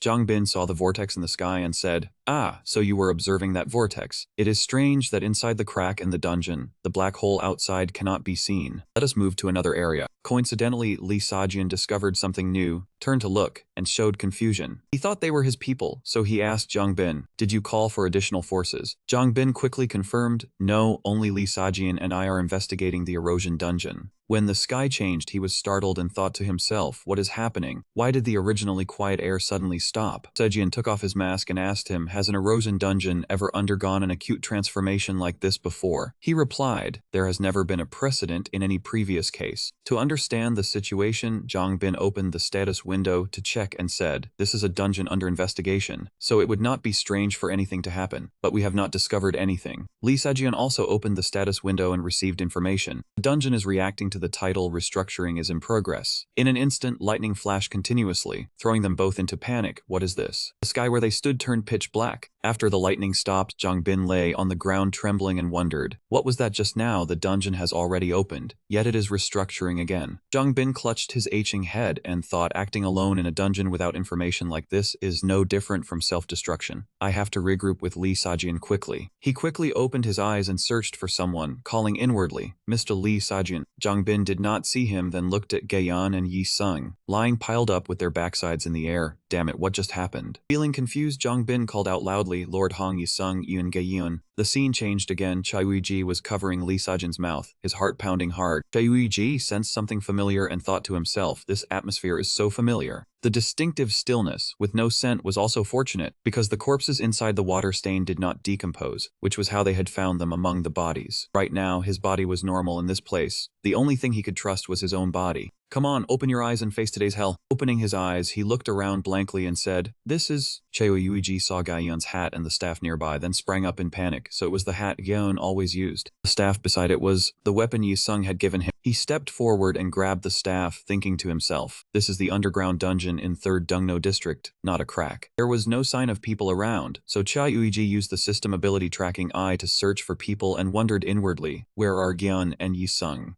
Anxious to find them, he shot forward like an arrow. After running for a while, a monster charged over with a sky-shaking roar. In an instant it lunged into attack. He immediately lapped up and counterattacked. Uiji struck the monster's head repeatedly, bringing it down quickly. While fighting, he saw a glimmer of light flickering from the side. Looking more closely, he finally realized it was whispering fire. That flame clearly belonged to Lee Sujian, so why was that kid here? How unlucky could he be? Even after trailing behind the whole group, he still ended up in the very dungeon Lee Sujian and Zhang Bin had entered before. He recalled their earlier conversation. Was Zhang Bin not there? The other person answered honestly, saying that after the artisan exhibition, he had not been seen anywhere. Returning to the present, the moment Cha Yuijai saw the 4 flames, he immediately began drawing conclusions in his mind. Flames of awakened ones, the other 2 belong to Gai Yun and Hong Yi Sung. Then the weak gold flame must be Zhang Bin. And who is the remaining one? Damn it. Though he still did not understand how things had turned out this way, the first thing he needed to do right now was find Lisa. Elsewhere, Lee Sujian sat leaning against the wall, thinking irritably to himself that nothing was going his way. Zhang Bin would know better than to come here on his own. What was so serious about fainting? It was only because Zhang Bin had brought him to Wan Jin earlier that he could not do anything else. It was also thanks to Zhang Bin that he had now ended up in a situation where he had to patrol an encroaching dungeon like this. That bastard who was always watching Nam Wan Jin. Once he got even the slightest clue, he would dig all the way to the end. So he never wanted to owe him anything or get entangled with him. While lost in thought, he suddenly heard footsteps, and wariness flashed in his eyes at once. Lee Sujian stood up with a faint, vague hope, thinking as he walked there was no way that could be true. This was a dungeon, how could he be here? The instant he saw the person before him, he shouted in shock, Chayuiji. Seeing Lee Sujian, Chayuiji immediately threw down his staff and asked, Lee Sujian, are you alright? Thinking he was dreaming, he reached out and held the other person's face, startling him. Chayuiji quickly reassured him, it is alright, it is me. Chayuiji's appearance threw Lee Sujian into utter confusion. A series of questions rushed through his mind. Seeing Lee Sujian remain silent, he angrily scolded him. Damn it, you really are. He paid no attention, only thinking, now you are asking if I am alright? Chayuiji continued asking worriedly, you just fainted. Are you crazy? All of Lee Sajin's senses seemed to go numb, and he remembered what had happened before as he told himself. And yet, the hand holding my face is so warm, and that voice constantly asking after me is far too familiar. So familiar. Found him. Immediately afterward, he unconsciously blurted out in surprise. But Chai instantly covered his mouth, used his other arm to pull him into his embrace, and said softly, "Wait a moment." No longer hearing any movement outside, he thought to himself, did it leave? After having his mouth covered for too long, he lightly tapped Chai-Uiji's hand as a signal. He immediately let go and narrowed his eyes in a questioning look. "What is it?" Lee Sajin answered in a low voice, "Do not go." Chai-Uiji let out a confused sound. Right after that came his plea, "Stay here with me." He stayed silent without answering, only looking toward the outside. After confirming the monster was no longer chasing them, he smiled and said, "It is fine, this will be over quickly." Lee Sajin anxiously clutched Chai-Uiji's clothes, murmuring inwardly, if it were any normal person, they would at least make up an excuse about going to observe or get some air to hide their unease. But who acts like you? Do you think that just by keeping a calm face you can hide that bloodless complexion? What exactly are you afraid of? To be honest, that personality of his made me extremely uncomfortable, especially that baseless confidence. And the way he kept charging straight into danger without even bothering to look back. All of it. They were all bad habits formed because the world kept praising him as a hero, then pushed him into the role of someone who had to sacrifice himself for them. So, to stop him from continuing to do those stupid things, someone had to become a chain strong enough to hold him back. He fell into the other person's arms and said, "It hurts so much." In Lee Sajin's heart, he thought, this is the chain made especially for Chai-Uiji. Knowing the other person had an old illness, he immediately grew worried. "Did you just say it hurts?" He deliberately acted spoiled. "Yes, I am still a little dizzy too." Just then, he heard movement outside again, so he grew slightly tense. Chai-Uiji did not go out to check, instead relying on his knowledge to reason it out. The monster outside was a Sasquatch, also known as Bigfoot, a mysterious Western creature often described as a giant, hair-covered primate. Although it is not an especially dangerous monster, I still want to deal with it first to keep it from wandering over to Hong Yi-sung and Gai Yun. Before leaving, Chai-Wei held Lee Se-jin's face again, turned it left and right, then wondered to himself, did he properly rest after the artisan exhibition? Chai-Uiji asked again, half doubtful, "Then why are you hurting now?" "I remember Jung Bin took you to the healing association. Besides, I also have to go find Jung Bin." Chai-Uiji pretended not to know and asked in surprise, "Jung Bin, he came in here too?" He remembered the 4 flames he had just seen, then closed his eyes and analyzed. So the owner of that fleeting flame earlier really was Jung Bin. After confirming that the 4th person was Jung Bin, Chai-Uiji let out a soft sigh of relief. He no longer left, instead sitting down beside him so Lee Sajin could lean on him, then said, "Sorry, but I cannot wait long." "But,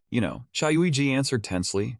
Lee Sajin whispered into his hand, "I feel like something is a little strange." He opened his eyes and asked, "How exactly did you get in here? And what did you come in for?" "This dungeon is not the kind of place that opens just because you wave a hunter certificate." Lee Sajin leaned against Chai-Uiji, making him break into a sweat. "Although the manager of this dungeon does not belong to my association, they are still a Rift management employee." Chai-Uiji thought of the manager lying motionless on the ground. But that manager was knocked out by Yi Sung's beloved chicken. Lee Sajin probed again, "Someone like you, busy selling things all day. What are you doing in an ordinary dungeon like this?" Lee Sajin said teasingly, "Aha, is that so? I thought Secretary was here digging magic stones, because you did not receive your daily pay." Then he lowered his head and leaned against Chai-Uiji again, saying softly, "You really are." Chai-Uiji thought to himself, he is about to start mocking me again. I need to brace myself so I do not lose my temper. Lee Sajin asked again, "By the way, who did you come here with?" He was so angry a vein bulged, because every sentence from this person was hard to answer. Lee Sajin suddenly whispered by his ear, "Now that I think about it, that library ghost Namwon Jin, who keeps his face buried in books all day, definitely would not come here by himself." Chai-Uiji irritably pushed him away. "Stop talking nonsense." In his heart, he shouted, "Why is Namwon Jin suddenly being brought up?" Suddenly, something flashed before Chai-Uiji's eyes, instantly drawing his attention. It was a system notification image confirming that the dungeon restructuring process had been completed. After restructuring, the dungeon would be raised to a new rank. The current new rank of the underground dungeon in Rongno 3rd District is F+.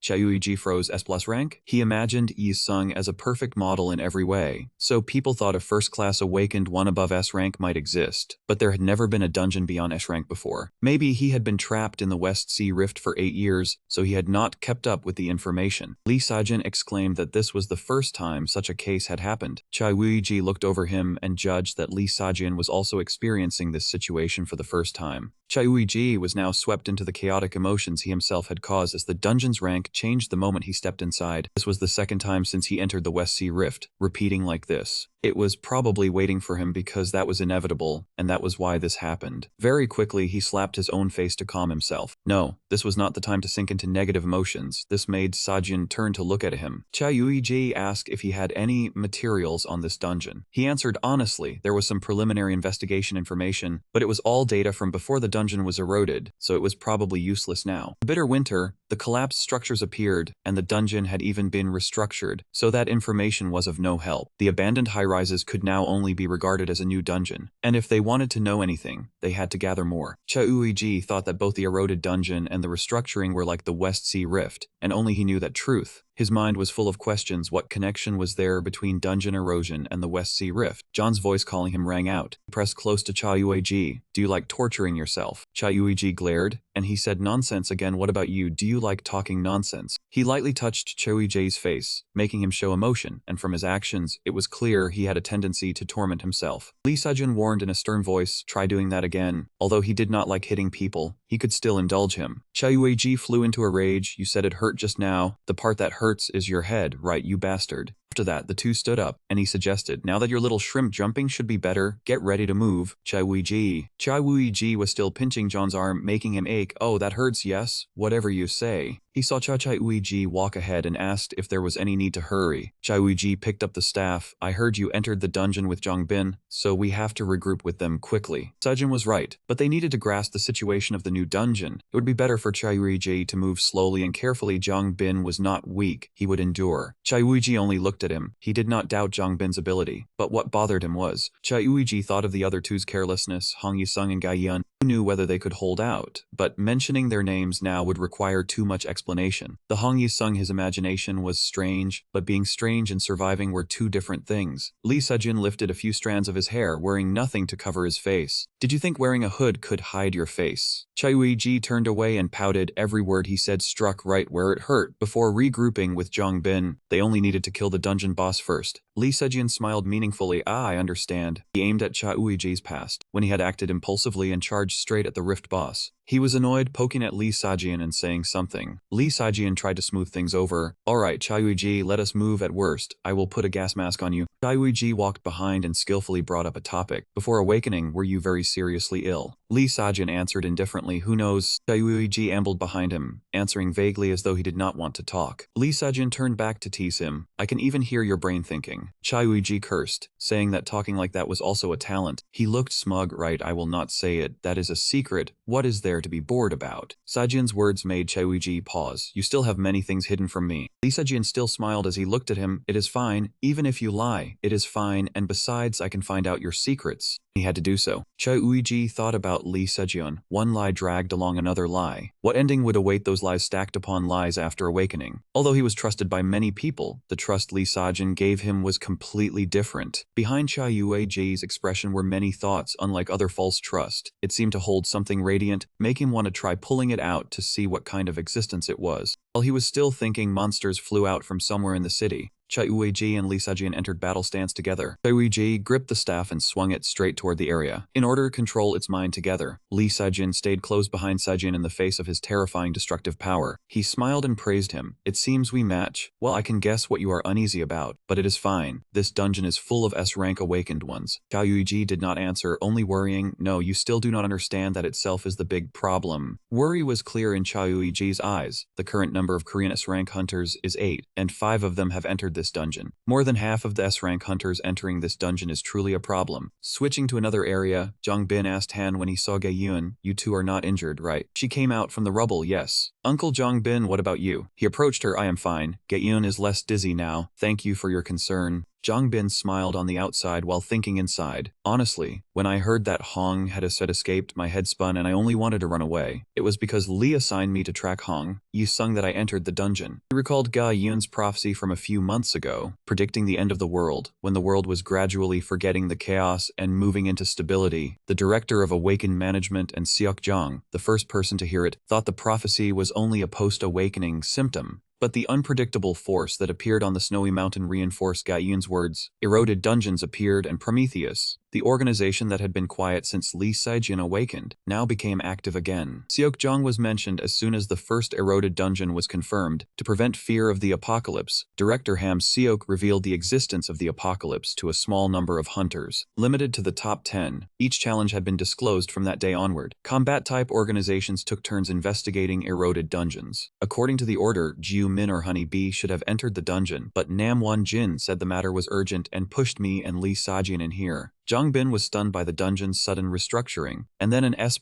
rank dungeon appeared together with Yi Sung and Yun Ge Yun. He thought, did Nam Wanjin predict this situation in advance and put me and Yi Sung in here? Yun called from nearby, Uncle Zhang Bin, are you alright? Zhang Bin turned to Yi Sung with a dark expression. Yes, I am fine. Oh, but Sir Yi Sung, he flinched. He asked softly, but wanted to check Yi Sung's reaction. Earlier I heard that your disappearance caused chaos in the management bureau, so why are you in an eroded dungeon now? And why are the two of you together? I want to hear an explanation from beginning to end. Zhang Bin sighed, while Yi Sung turned back to look behind him. Even if you want to keep silent now, it is useless. We have investigated eroded dungeons many times, but this is the first time we have seen a dungeon restructure and rise in rank like this. He approached Yi Sung with a cold edge. From the beginning, the phenomenon of dungeon restructuring had never had any precedent. Suddenly, a gigantic arm appeared before the three of them. Cha Yuiji used the staff to jab forward again.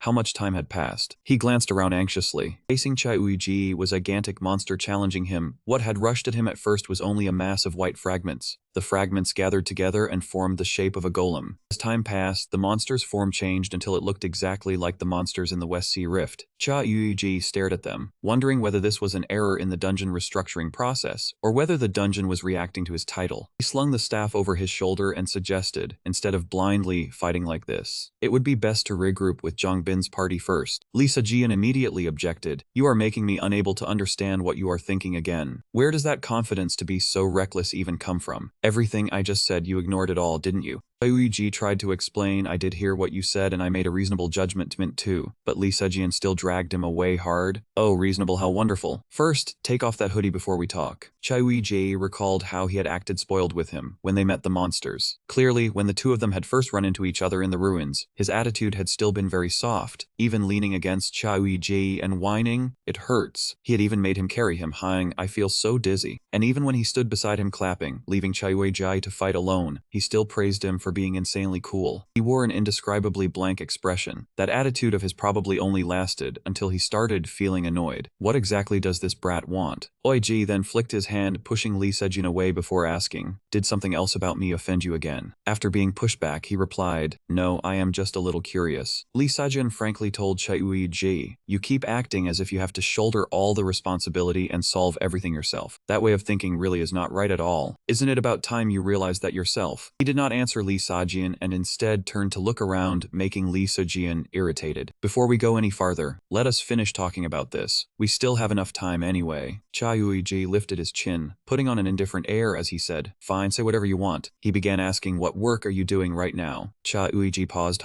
Lee Sajian demanded, answer me, what job are you doing right now? He replied, for now, I am working part-time at a hangover soup restaurant. Lee Sajian pointed at himself, then do you know what my profession is? Cha Yuiji guessed hunter. Immediately after, he broke into a radiant smile. Yes, then between a hunter and employee at a hangover soup restaurant, who should be the one to go fight the dungeon boss? Cha Yuiji asked indifferently, are you messing with me? Lee Sajian replied, not at all. The more Lee Sajian spoke, the more absurd it felt. I do not want to have such a childish conversation either, but because the other person keeps acting as if he is the only one here, I ended up doing it without even realizing. Sajian's hands gripped Cha Yuiji's hand that was holding the staff. He leaned closer and declared, even if he is somewhat weak against monsters, Zhongbin is still a hunter capable enough to hold out in this dungeon. I am not bad at fighting either. As he spoke, a trace of sadness briefly showed on his face. Yet the two of us S-rank hunters are supposed to let a part-time employee, with hands still trembling, go save people all alone. What I mean is, stop rushing to go deal with the dungeon boss. Cha Uji froze slightly when he heard Saijian say that. He saw my hands shaking when we had just met, even though that unease in me has long since vanished now. He looked at the person before him. It was all thanks to the person standing right in front of him, no one else. Lee Sajin grew more and more serious. You once told me that you only wanted to live peacefully. He recalled the past, making his heart ache. Back then, I did not ask the reason, but thinking back, perhaps I should have asked. I want to settle this as quietly as possible, without letting anyone know. Why? Because judging from your actions, I feel that they are going against what you said you wanted. Because I only want to live peacefully. Lee Sajin asked, almost as if he were interrogating him. Do you really want to live peacefully? All his sorrowful memories surged into his mind one after another. Clearly, I once promised someone that. Because the memory was hazy as if covered in fog, I could not remember who that person was, but I was still certain of one thing. Finally Chayuji spoke. I do not know. Lee Sajian asked in confusion, what do you mean you do not know? Chai Wuyi pushed back against his interrogation. I think you are misunderstanding something. Living peacefully and saving people are two completely different things. Chai Wuyi's thoughts were no longer contradictory. Worries such as why he had to save people and why he had to sacrifice himself, I had thrown them away a very long time ago. He said firmly, why would saving people need a reason? The recent matters had never required that much thought. Living peacefully was the wish someone had once hoped I would fulfill, while saving people is what I can do right now. There is nothing more foolish than obsessing over gains and losses, then letting the people you want to save slip away. He grew even more serious with his words. I already said it, I truly made a very rational judgment. And in this dungeon, I am also the one who should take responsibility for handling it. Ji understood Zhongbin's abilities very well. Just as you said, Zhongbin is extremely bad at dealing with monsters, so honestly, he will not be much help. He turned to assess Lee Sajian again. As for you, your ability leans toward poison. Looking at those monsters, the dungeon boss is probably a golem too. Can you melt it? Ji continued analyzing very realistically. Fine, let us say you can melt it, but it is an S+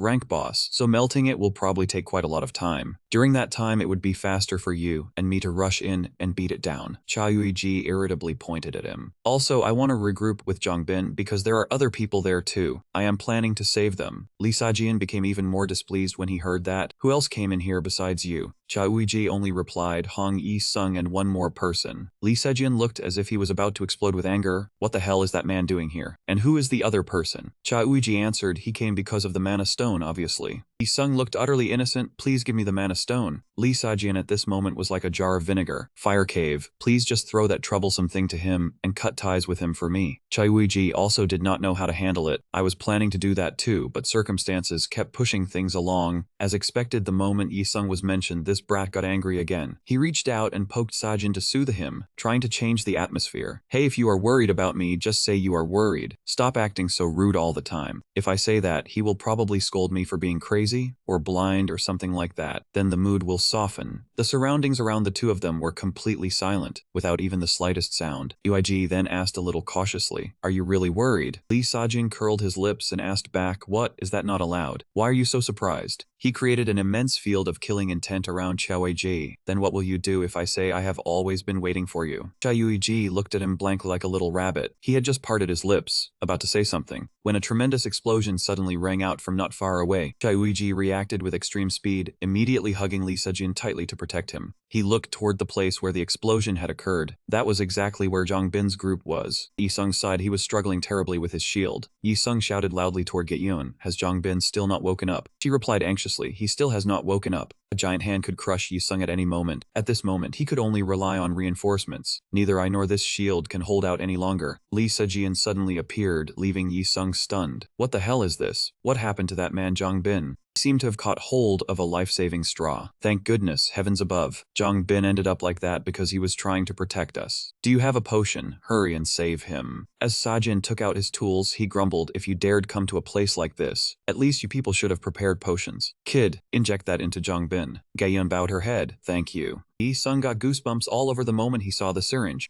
Wait a second, I am still fine. I hate injections. You only threw away the syringe and he was already going weak in the hands and knees. Where are you going? Are you planning to use poison on those golems? Do not, even the shield I cannot block your poison. Lee Sajin coldly asked back, then if I do not use poison, I can just smash it to pieces, right? Yi-sung flew into a rage. What kind of stupid idea is that? How could you? The monster's enormous hands shattered, making the surroundings shake violently. Yi-sung's eyes widened, his mouth hanging open. That is incredible. Chai Yuiji's figure swiftly passed the monster's arm. But at this moment, its hands were no longer intact. He swung the staff like a fired arrow, continuing to strike the remaining side. Can that really be done? Suddenly, a golem swung its massive arm, as if to finish him off on the spot. He immediately dodged the sweeping arm and rushed straight toward it. Uiji borrowed the force from the creature, leapt down, and landed neatly. Meanwhile, Lee Sajian and Yi Sung stood frozen, overwhelmed with astonishment. Even more unexpectedly, Sajian was tightly wrapped by a thin black aura. He shouted in anger, "Damn it, let me go." Yi Sung trembled like a frightened animal, adding, "If I get hit by another of your poisonous strikes, I'm done for. The whole group would be doomed. Please spare me." Lee Sajian glared angrily at him. "Does Yi Sung have the spear?" Yi Sung blinked and asked, "Which spear?" Lee Sajian urged, "My spear, hand it over if you have it." As if remembering, Yi Sung exclaimed, "The Titan spear. How could it be yours?" Lee Sajian replied calmly, "I won it at the auction. Do you want me to pay for it right here?" He annoyedly snapped his fingers to produce the spear. "Forget it. Getting paid here won't help." "Fine, accept the poison. You go ahead and do something first, or should I give you the bomb?" Lee Sajian calmly replied, "No need." Seeing him approach the creature, Yi Sung quickly asked, "Hey, what are you planning? Do you even know how to use a spear?" Lee Sajian replied nonchalantly, "I don't." He lowered his body, preparing to throw the spear. Chaoji only wanted to rush in and fight alongside him, but in this situation, joining the battle might not help. Sajian bit his lip, gritting his teeth in helplessness, putting all hope on him. In Lee Sajian's subconscious, he only thought about throwing the spear. "I want to be the existence that holds him, sometimes a chain that binds, sometimes a wind whipping the waves. Take this." At that moment, Chaoji stared in utter astonishment at him. He recalled their conversation. "You really want to live peacefully?" Asking if I wanted to live peacefully. Chaoji ran with all his strength, rushing toward the flying spear. While running, he aimed precisely to catch the spear, his mind in turmoil. How should I know those things? No one has taught me to live peacefully, not even traits that help me do everything proficiently. They also don't help him find a stable way of life. From emerging memories, Chaoji remembered he still tried to build a quiet life, partly due to survivor's guilt, partly because of unending remorse, when he couldn't even carry a part of the comrades who had shared life and death him. But above all, he did not want to stir more waves in the peaceful place that so many longed for and finally reached. In his memory, the image of himself lying among the rubble became clearer as the crack appeared. "Since awakening, everything around me has been empty, nothing left to do." He gradually sank into silent uncertainty. As if falling into deep waters, I chose to close my eyes and cover my ears. The world he once lived in became vague. Everything familiar disappeared, the unfamiliar gradually filling my place. In a world with no home to return to, there was nowhere to rest, making survival each day exhausting. Every moment was strange, every minute painful, no matter how much he wanted to escape reality. Even deep in thought, the image of the crack constantly appeared. Thinking a bit longer became difficult, as if Chaoji was completely lost. Through it all, the moment of holding the spear firmly in hand, only in such seconds. Seizing the opportunity, Chaoji leapt, swinging the spear toward the monster. Only then did I truly feel my existence. The muscle-enhancing trait, S+ level activated. Each system notification rang out. The innate trait, skillful hands, S+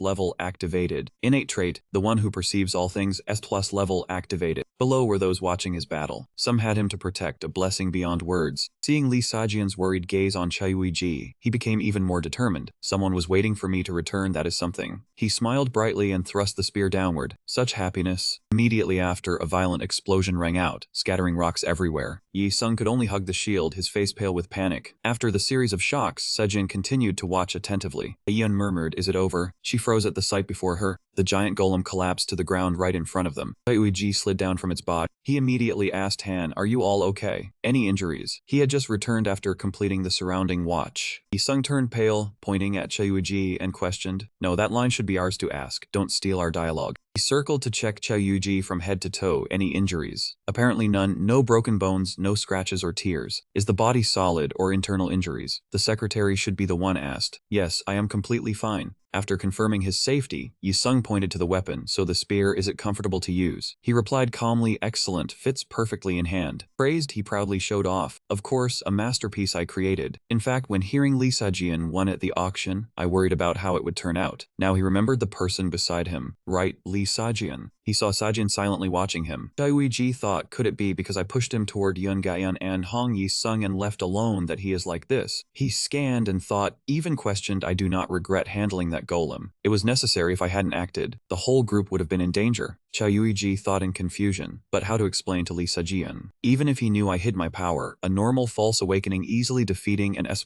monster without harm was still too unusual. His mind tangled, not knowing what to do. Should I lie again? Or say it was thanks to Yi Sung's weapon? Don't know what Lee Sajian thinks. Lee Sajian still stared, expressionless. Could it be him? So Chaoji widened his eyes upon hearing him say. Chaoji listened in confusion as Lee Sajian continued. "I said I'm still okay." Turns out it was all his overthinking. He was only answering the question I asked earlier clear about being okay. At this moment, he handed the weapon to Lee Sajin. This spear is excellent. It's yours. Cha Yuji was extremely surprised at his reply. What did you say? Lee Sajin calmly replied, it was yours from the start. Cha Yuji thought in confusion. At the artisan exhibition, despite being bound tightly by Zhangbin and facing immediate danger, he still caused trouble just to obtain this spear. What is the real purpose? Not simply to own an S+ level weapon, but to... He wondered, who exactly am I? On the other side, Yi Sung sat resting comfortably, sighed. In short, we survived really exhausting. Cha Yuji approached Gaeyan and asked about Zhangbin. How is he doing? Earlier he was in serious condition, but thanks to guild leader Pado giving medicine, is he better now? He just hasn't woken up yet. Suddenly he spoke, didn't you leave me with this group for that reason, so why are you looking at me like that now? Cha Yuji glanced at him, thinking, the main reason I left him was not to let him see me fight. He evaded, well, because I trusted you, I left you to protect everyone. You did well. Seeing that he grew more annoyed, so because he trusted me he left me, no help needed, do you see? I still doubted our shallow relationship, wondered if my abilities were lacking, and my pride dropped a little, Cha Yuji muttered. Lee Sejin said, next time just try it. Cha Yuji stubbornly replied, then what are you going to do to me? He thought slowly, I don't know yet, just know better not let it happen again, better for you. Lee Sejin quickly patted the seat beside him. Come on, let's end this here. The action surprised him, so he sat down. Was it necessary? Cha Yuji ignored and walked away, pulled back by him. The atmosphere dropped. He asked seriously, you two must have a reason to come all the way here, right? Lee Sejin said, I think you two know this dungeon belongs to Guild Pado. Yi Sung pretended not to know. He warned, stop talking nonsense. Lee Sejin angrily scolded, if you don't want to face trial for trespassing the dungeon, better tell me the truth. Cha Yuji sat beside him, startled. They have that law now. Yun looked remorseful seeing Yi Sung lying there. I understand, oddly enough, mention the law and pretend to die. Turns out Yi Sung fears the law too. She honestly said, we came here for urgent work related to the encroaching dungeon. This is the nearest place among the ones I know. Yun admitted fault, obediently apologized for sneaking in. Lee Sajin gently advised, even if urgent, you should follow official procedures first. You must have learned that, right? Gaeun stammered, yes, but... He understood her point and asked, for urgent work like you said, surely Miss Seokjong with those skills wrote a confirmation for you, right? Let me see. Cha Yuiji sat beside silently assessing, scolding a bit harshly. Lyru said about that. He quickly changed the subject, helping Gaeyan touch Lee Sajian's lips. Why are your lips like this? Hit by debris. He hastily grabbed his hand, extremely panicked. Lee Sajian angrily took the antidote from the store. Why act on your own? Cha Yuiji still didn't understand. What, why? He quickly poured the purple medicine onto the hand Cha Yuiji touched, then hurriedly drank the blue medicine. Cha Yuiji, disgusted, questioned, why suddenly wiping your blood and then getting into trouble? In anger, he shouted, last time you almost died, still didn't learn? He remained silent. Back then I said it was fine. Now I feel resentful. Anger flared. Cha Yuiji vented, I said it was fine, you didn't listen. Careless, at least pretend to pay attention. He noted his discomfort, thinking, that damn suspicious nature of his. Does it take all that blood to trust? Suddenly Lee Sajin covered his eyes, confusing him, shouted, what are you doing? He tried to help him calm down, seeing him starting to panic, so he blocked his vision. Cha Yuiji commanded, take your hand away. Enough. He softened his voice, I know, but you still need to stay calm. Long time since fighting monsters. He was annoyed but took a deep breath to calm his anger. Seeing the tension pass, he smiled and praised, that's right. Onlookers, Gale also felt lucky the two didn't fight. A flash of light from the defeated golem attracted her. Gaeyeon said, wait for me a moment. Lee Sajian intended to speak, if you plan to dodge. She ran quickly, this is very important, wait for me a moment. He intended to follow Gaeyeon but was blocked. Where are you going? He worried, over there. The girl is going alone to the golem.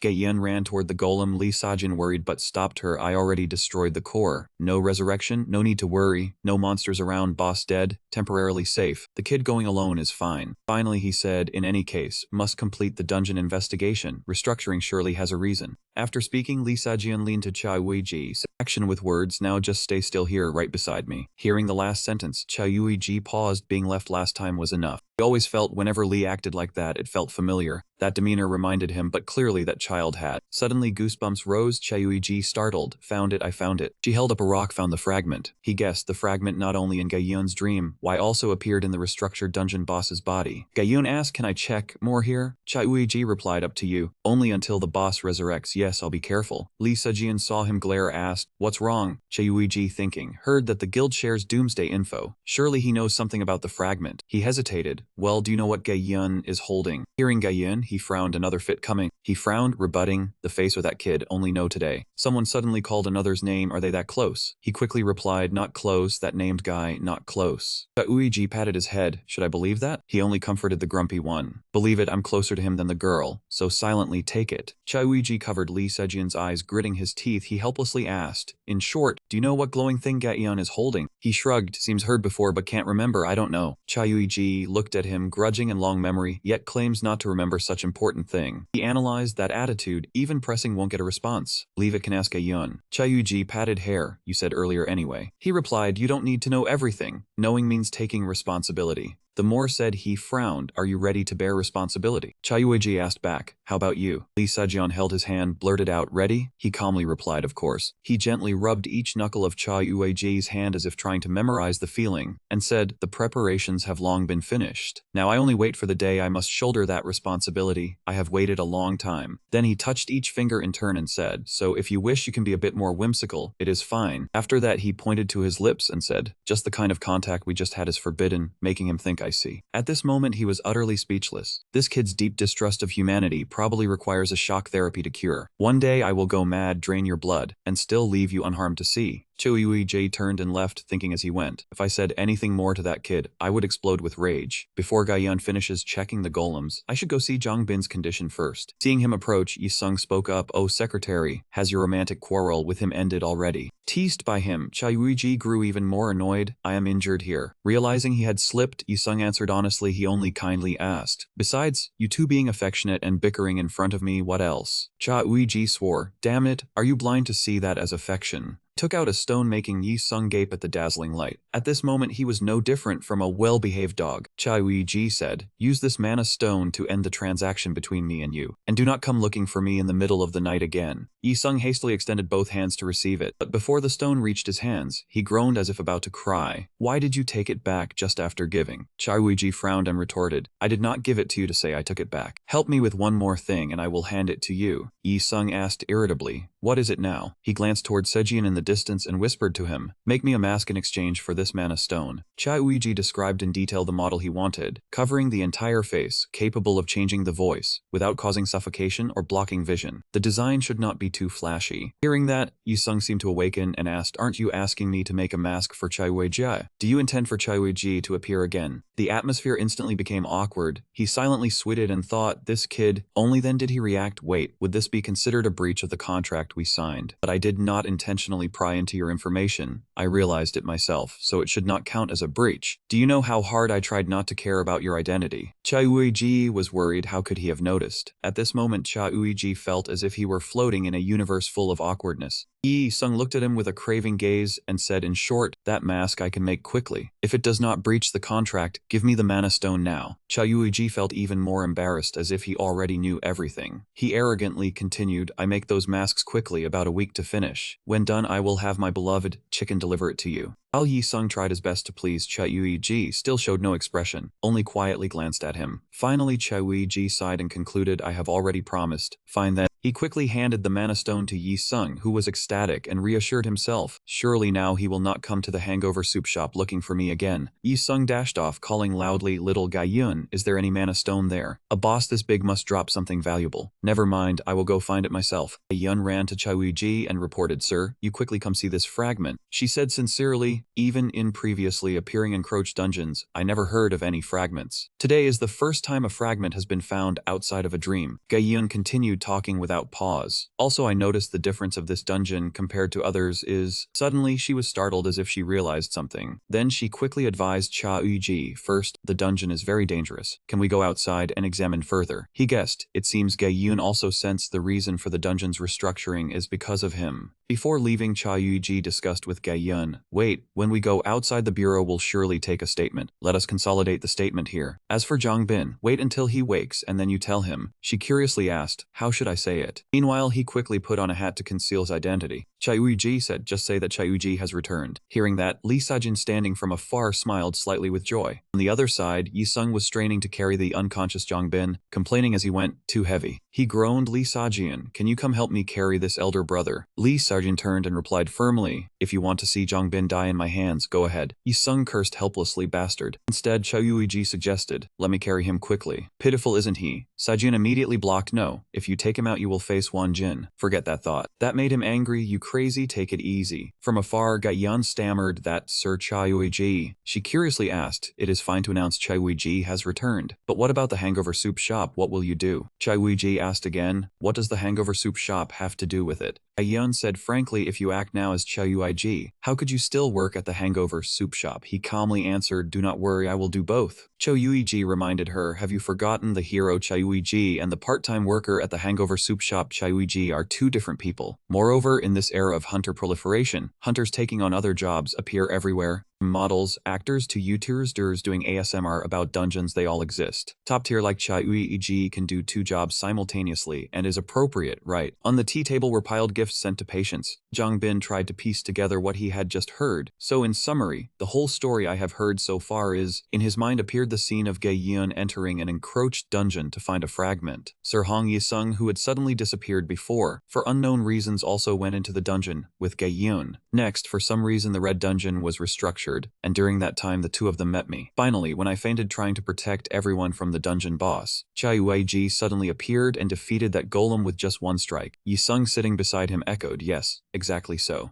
Zhang Bin asked skeptically, that person also asked you to convey that Chayuiji had returned. Did Chayuiji personally ask you? He answered firmly, your listening ability is really good. Chayuiji is indeed strong, truly top tier, with just one strike piercing a golem that big. He was bewildered. Do I really have to believe that story? Yisung pretended to cry, I am telling the truth. If you do not believe after I told you, I am very sad. He asked again, so the news of my fainting has spread where? Yisung honestly answered, probably in the Ranker group chat, but only around Channel 1. The places sending gifts to you are also big guilds like HB, Samra. Incidentally, he added, with a tech powerhouse like Korea, how could any secret be hidden? You government employee, should I call a nurse for you? Zhang Bin sighed thinking, seems this is CO1's impatient room. Probably Nam Wanjin is coming to take a statement, and I remember nothing. At that time he only remembered the final memory of the dungeon boss attack, then the pain as if his body would shatter, and then Chayuiji appeared at the right moment. Something felt off. While typing on the phone, he questioned Yisung, Sir Hong Yisung, first do not touch the gifts sent to me as I have to return them. I ensured their safety for you, except for those sent by the Awakened Management Bureau you may consume. He exclaimed in surprise, you still discriminate with gifts? That is outdated. Zhang Bin also did not deny, yes, so please never for government service. That is a harsh job where I must use this battered body to clean up the aftermath for Sir Hong Yisung. Feeling mocked, Yisung asked again, did you just insult me? He calmly answered, you are perceptive. Yes indeed. Wan Jin entered, speaking up to remind, seeing you still eagerly talking like this must be fine. Luckily, you do not know how freaked out I was seeing someone like a corpse carried back. Zhang Bin politely greeted, hello Nam Wan Jin. He advised, stay lying down, though treated you still need rest. Without those chains of yours, even with my ability it would be hard to recover you. Wan Jin said sternly, I have also received the official report from Li Sajian. After reading the report, I cannot ignore it. He raised his voice in disbelief, what, a sudden restructuring phenomenon happening right in the encroached dungeon, raising the dungeon level to S+.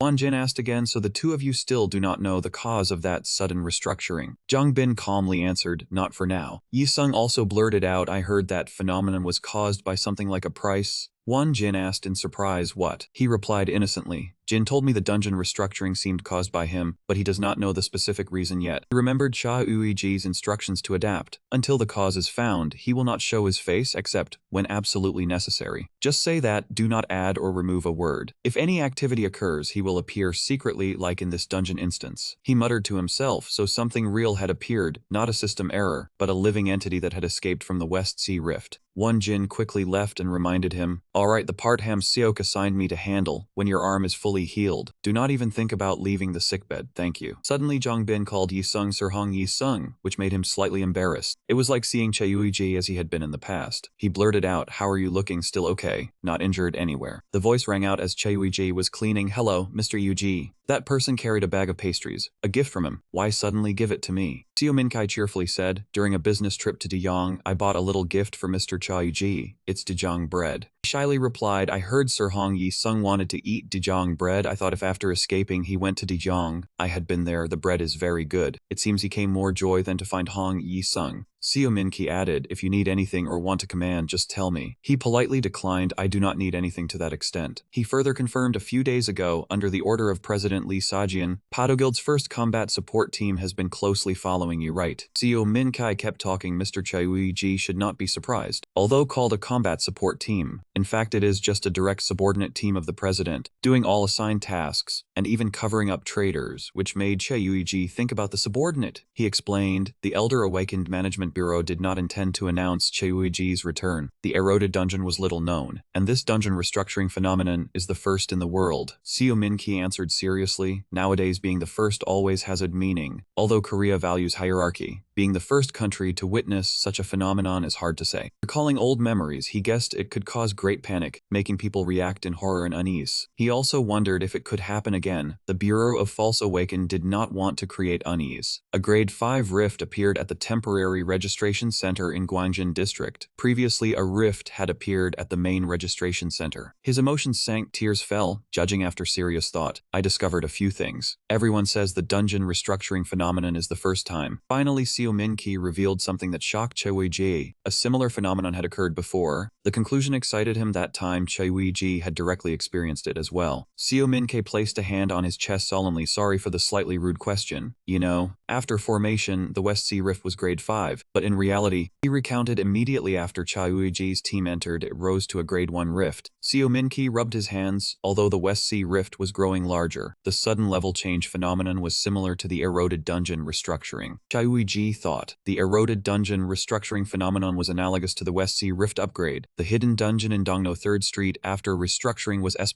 rank. Both happened as I entered, as if waiting for that moment. He choked up, even if he wanted to overlook it. I cannot deny that all the unusual events are related to me. Determined, Choi-ji spoke, may I see the hidden dungeon documents of Dongno 3rd Street, or enter to view again. Seo Min-ki crossed his arms and refused. You going directly there again is probably not allowed. The president would certainly oppose. He took the document from the space, checked it, it was fine. This is also why I visited you today. Please wait a moment. Seo Min-ki handed the file to Choi-ji, introducing, this is the investigation document of the hidden dungeon in Dongno 3rd Street. After restructuring, Vice President Beon-gu investigated it. Take your time to read. He received the file, flipping through each page. Inside it mentioned a few issues about the rift. The previous eroded section was rich, often dropping potion crafting materials. A month ago, the unusual erosion phenomenon began appearing. Choi-ji stopped at the page with 2 pinned photos, as he brushed aside the layer of white dungeon ash, confirming the Korean signboards were broken and scattered everywhere. Frown similar Korean signboards were also seen at the West Sea Rift. Seo Min-ki finished reading, said, if there is new information I will send it to you. Just command me. Choi-ji asked, may I ask you to investigate another eroded dungeon? He boasted, of course, infiltration, investigation, and manipulating information is my specialty. Choi-ji briefly hesitated how to investigate information. After a few seconds of blanking, he hesitated to speak. Choi-ji probed, if investigation is your specialty, then can you find someone? Seo Min-ki was surprised. Find someone? He nodded, even if that person may have died. He immediately took out a tablet and pen to take notes. Without delay, he was put to use. It seemed he knew how to make use of others. As long as there is clear information and instructions, it can be done. Seo Min-ki reminded, if the person you mentioned died on the Rift Day, it would be difficult. At that time, society would be paralyzed. Many victims' bodies were still unidentified. Choi-ji bowed his head and thought, that person did not die on the Rift Day. About 3 years later, that person could die after the West Sea event. Seo Min-ki's hand paused, doubting, are you sure the target is dead? Has it been confirmed? His face was vague, I am not sure, but perhaps that person has died. Seo Min-ki continued writing, whether that person died or not was unclear. I note the status as life or death unknown. He provided me with personal information and appearance of that person. He probed each detail such as name, age, appearance. Choi-ji hesitated, name and face unknown, age probably a little younger than me. Seo Min-ki was amazed, you do not know the exact age. He nodded lightly. Seo Min-ki was helpless, asked somewhat rudely, but what do you know of that person? He answered silent.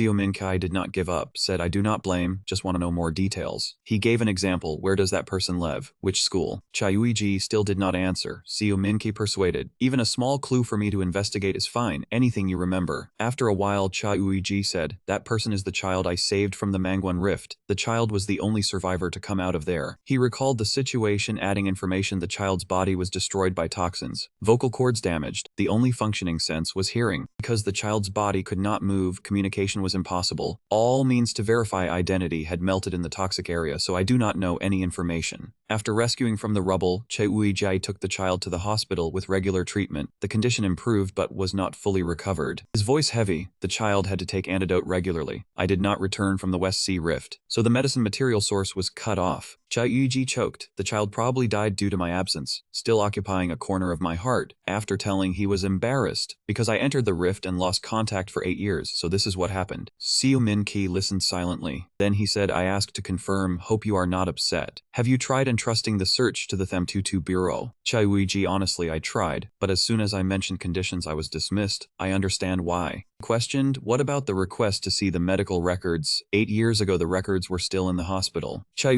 continued that could not be done if the trustee was not the patient or a legal family member. If it were Che perhaps, but Che was not Che.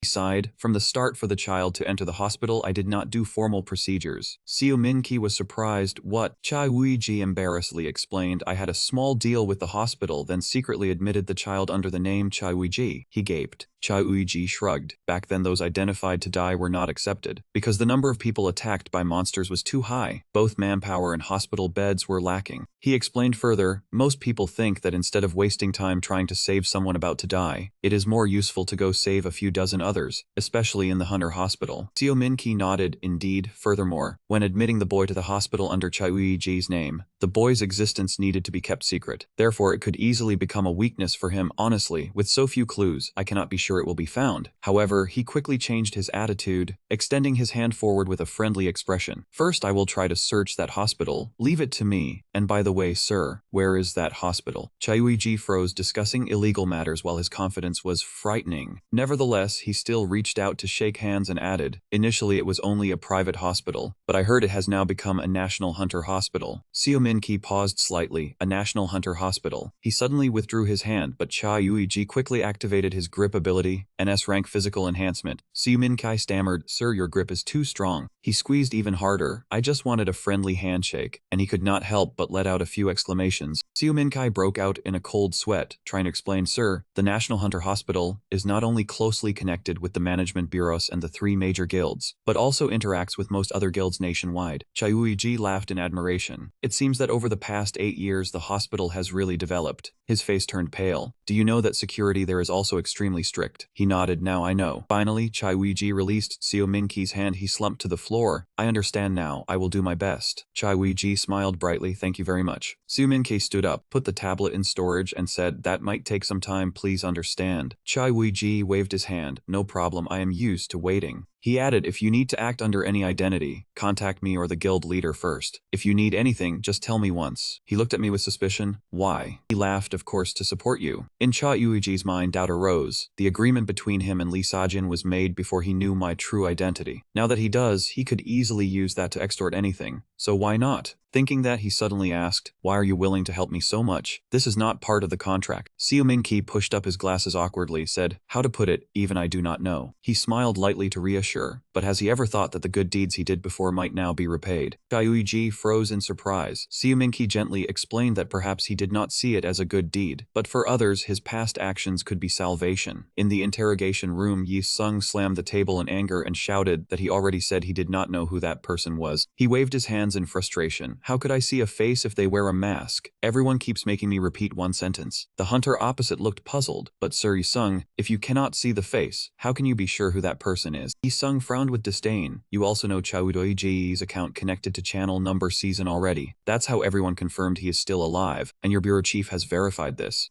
Then he patted his chest in protest. That person is a master who could destroy a golem cuss with a single strike, and wears a mask claiming to be what? How could I not believe it? At that moment I thought the one above had come when I was nearly out of breath. The hunter kept asking why he fled. Yi Sung rolled his eyes, looking elsewhere with a face full of boredom, as if fate had called me. On the surveillance screen, he lay on the ground throwing a tantrum. When will they may go? I still have work ideas for a premium design flashed in my head. If they get lost, who takes responsibility? Can they bear it? In the monitoring room, a middle-aged man suddenly opened the door and stepped in. The distinguished figures rarely seen now gathered here. The hunter watching the screen, hearing that, startled and turned, finished watching Hyun. He panicked and stood up. Hyun has arrived, sir. Why are you here? He clapped his hands. Do not worry. Entry allowed by the bureau chief. Hyun's eyes shifted down to the surveillance screen, though I only briefly heard about everything. On another screen, Lee Sajian sat on a metal chair, arms crossed, legs crossed, eyes closed, lips pressed lightly. Heard that Cha Yuiji has returned. Right. At this moment, Lee Sajian suddenly opened his eyes, staring straight at the interrogation room surveillance camera. Song Jo-hyun, president of Samra, laughed heartily, saying, I just received news that Cha Yuiji returned, hearing that an old comrade comes back from the dead. How could I not rush over? The hunter forced a smile, full of doubt. The news just leaked. Only a few in management knew. Where did he hear about it? Jo-hyun waited silently for an answer, but the hunter seemed unwilling to speak. He praised, you are a talent of the bureau. The previous caution was good, but no need to be overly wary of me. The messengers you know well. As Hyun fidgeted with the staff, eyes fixed on the hunter. I haven't heard clearly. If I want to know more, relax, tell me slowly. He suddenly panicked. Why am I wary of Song Jo-hyun now? He is president of Samra and has participated in interviews about Zika. After hesitating, the hunter stood straight. I understand. Specifically, what do you want to know? He nodded. Regarding the news of the return, you appeared declaring, did anyone really see him alive? He confirmed, yes, according to team leader Jong Bin, correct. But the leader did not meet him directly. Heard from Yi Sung.